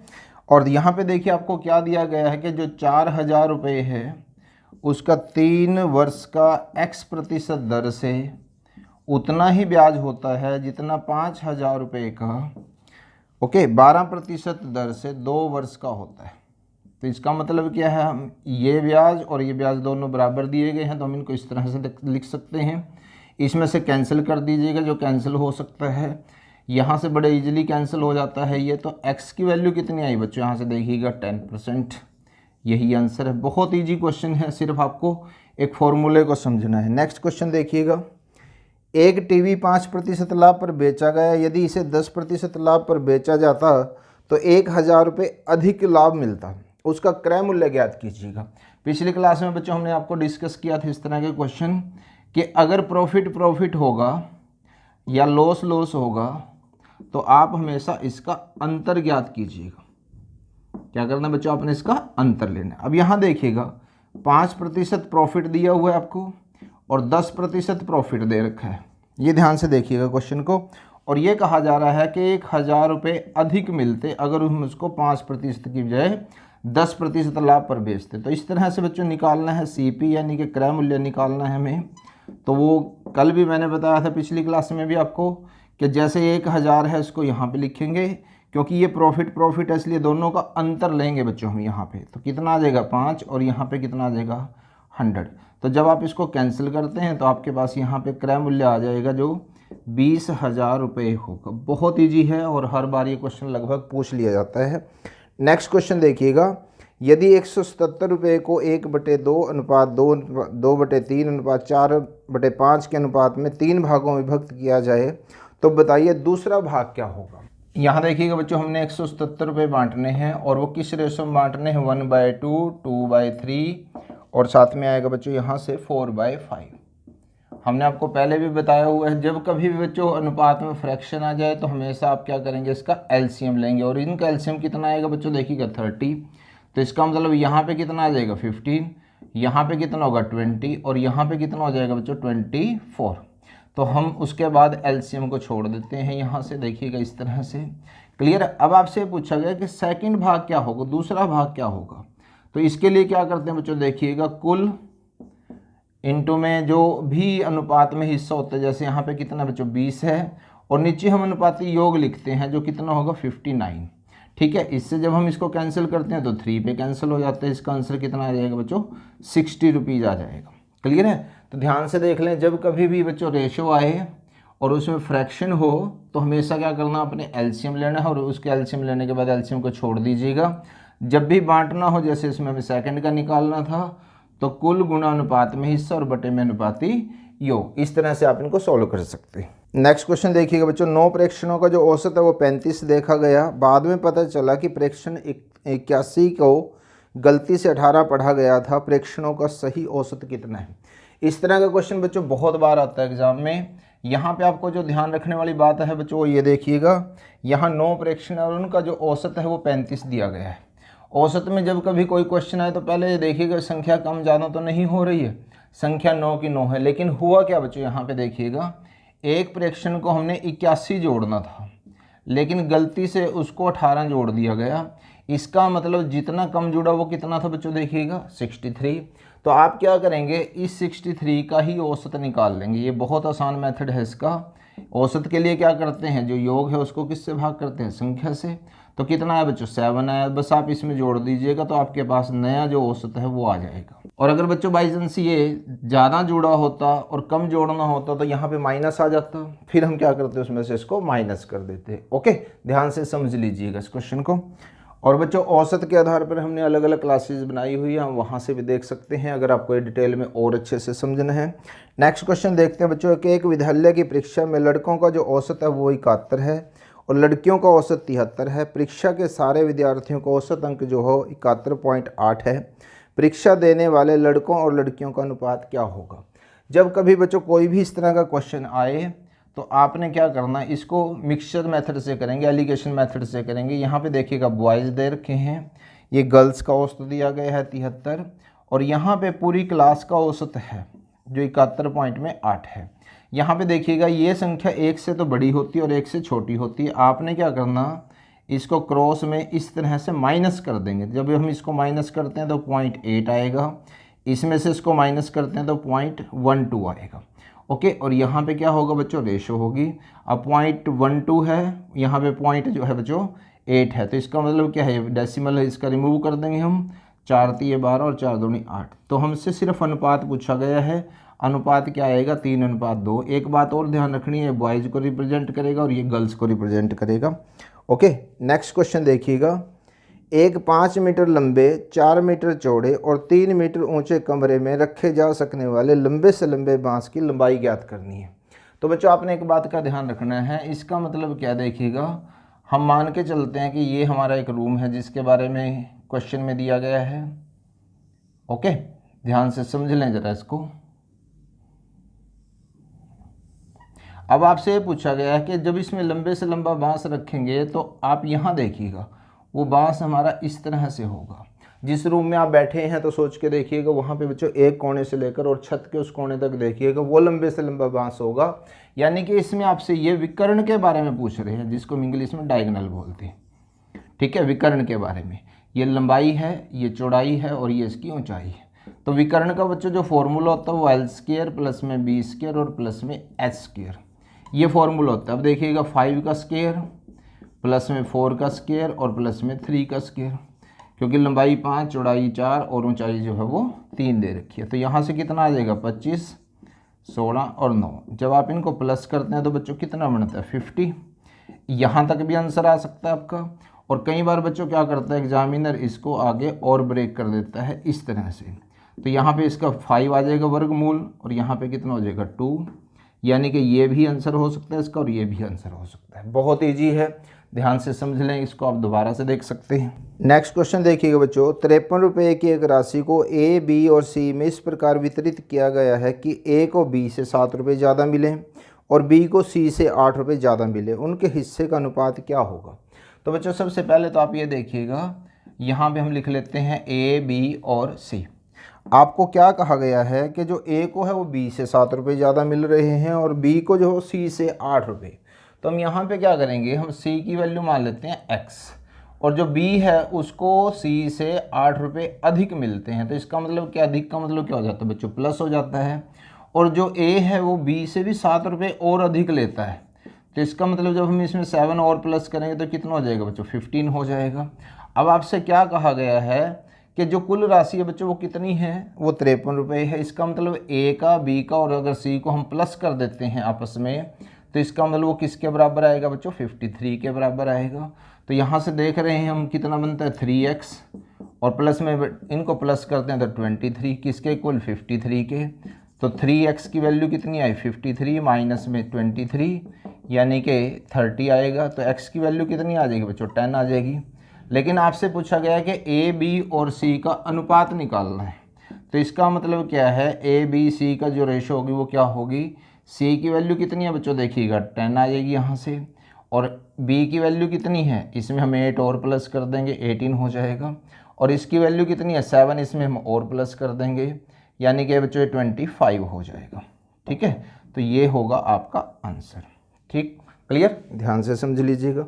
नेक्स्ट क्वेश्चन बहुत इंपॉर्टेंट है बच्चों, एक और क्वेश्चन कि एक दुकानदार अपने माल की बिक्री की लागत कीमत से 20% अधिक निर्धारित करता है।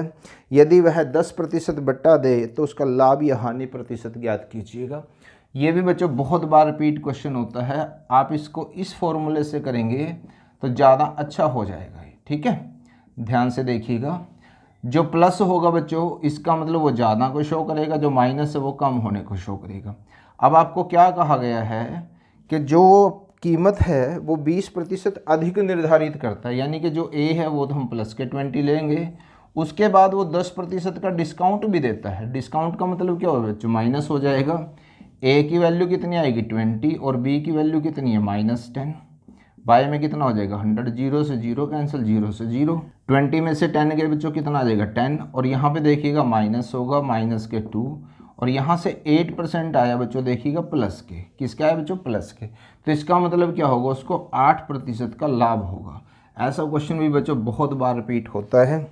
आई होप बच्चों आज की क्लास भी आपको बहुत अच्छी लगी होगी। सो वीडियो को लाइक शेयर कमेंट करना मत भूलिएगा। चैनल पर नए हैं तो सब्सक्राइब जरूर कीजिएगा। नोटिफिकेशन बेल को जरूर प्रेस करें ताकि हर वीडियो की नोटिफिकेशन आप तक पहुंचती रहे। Thanks for watching.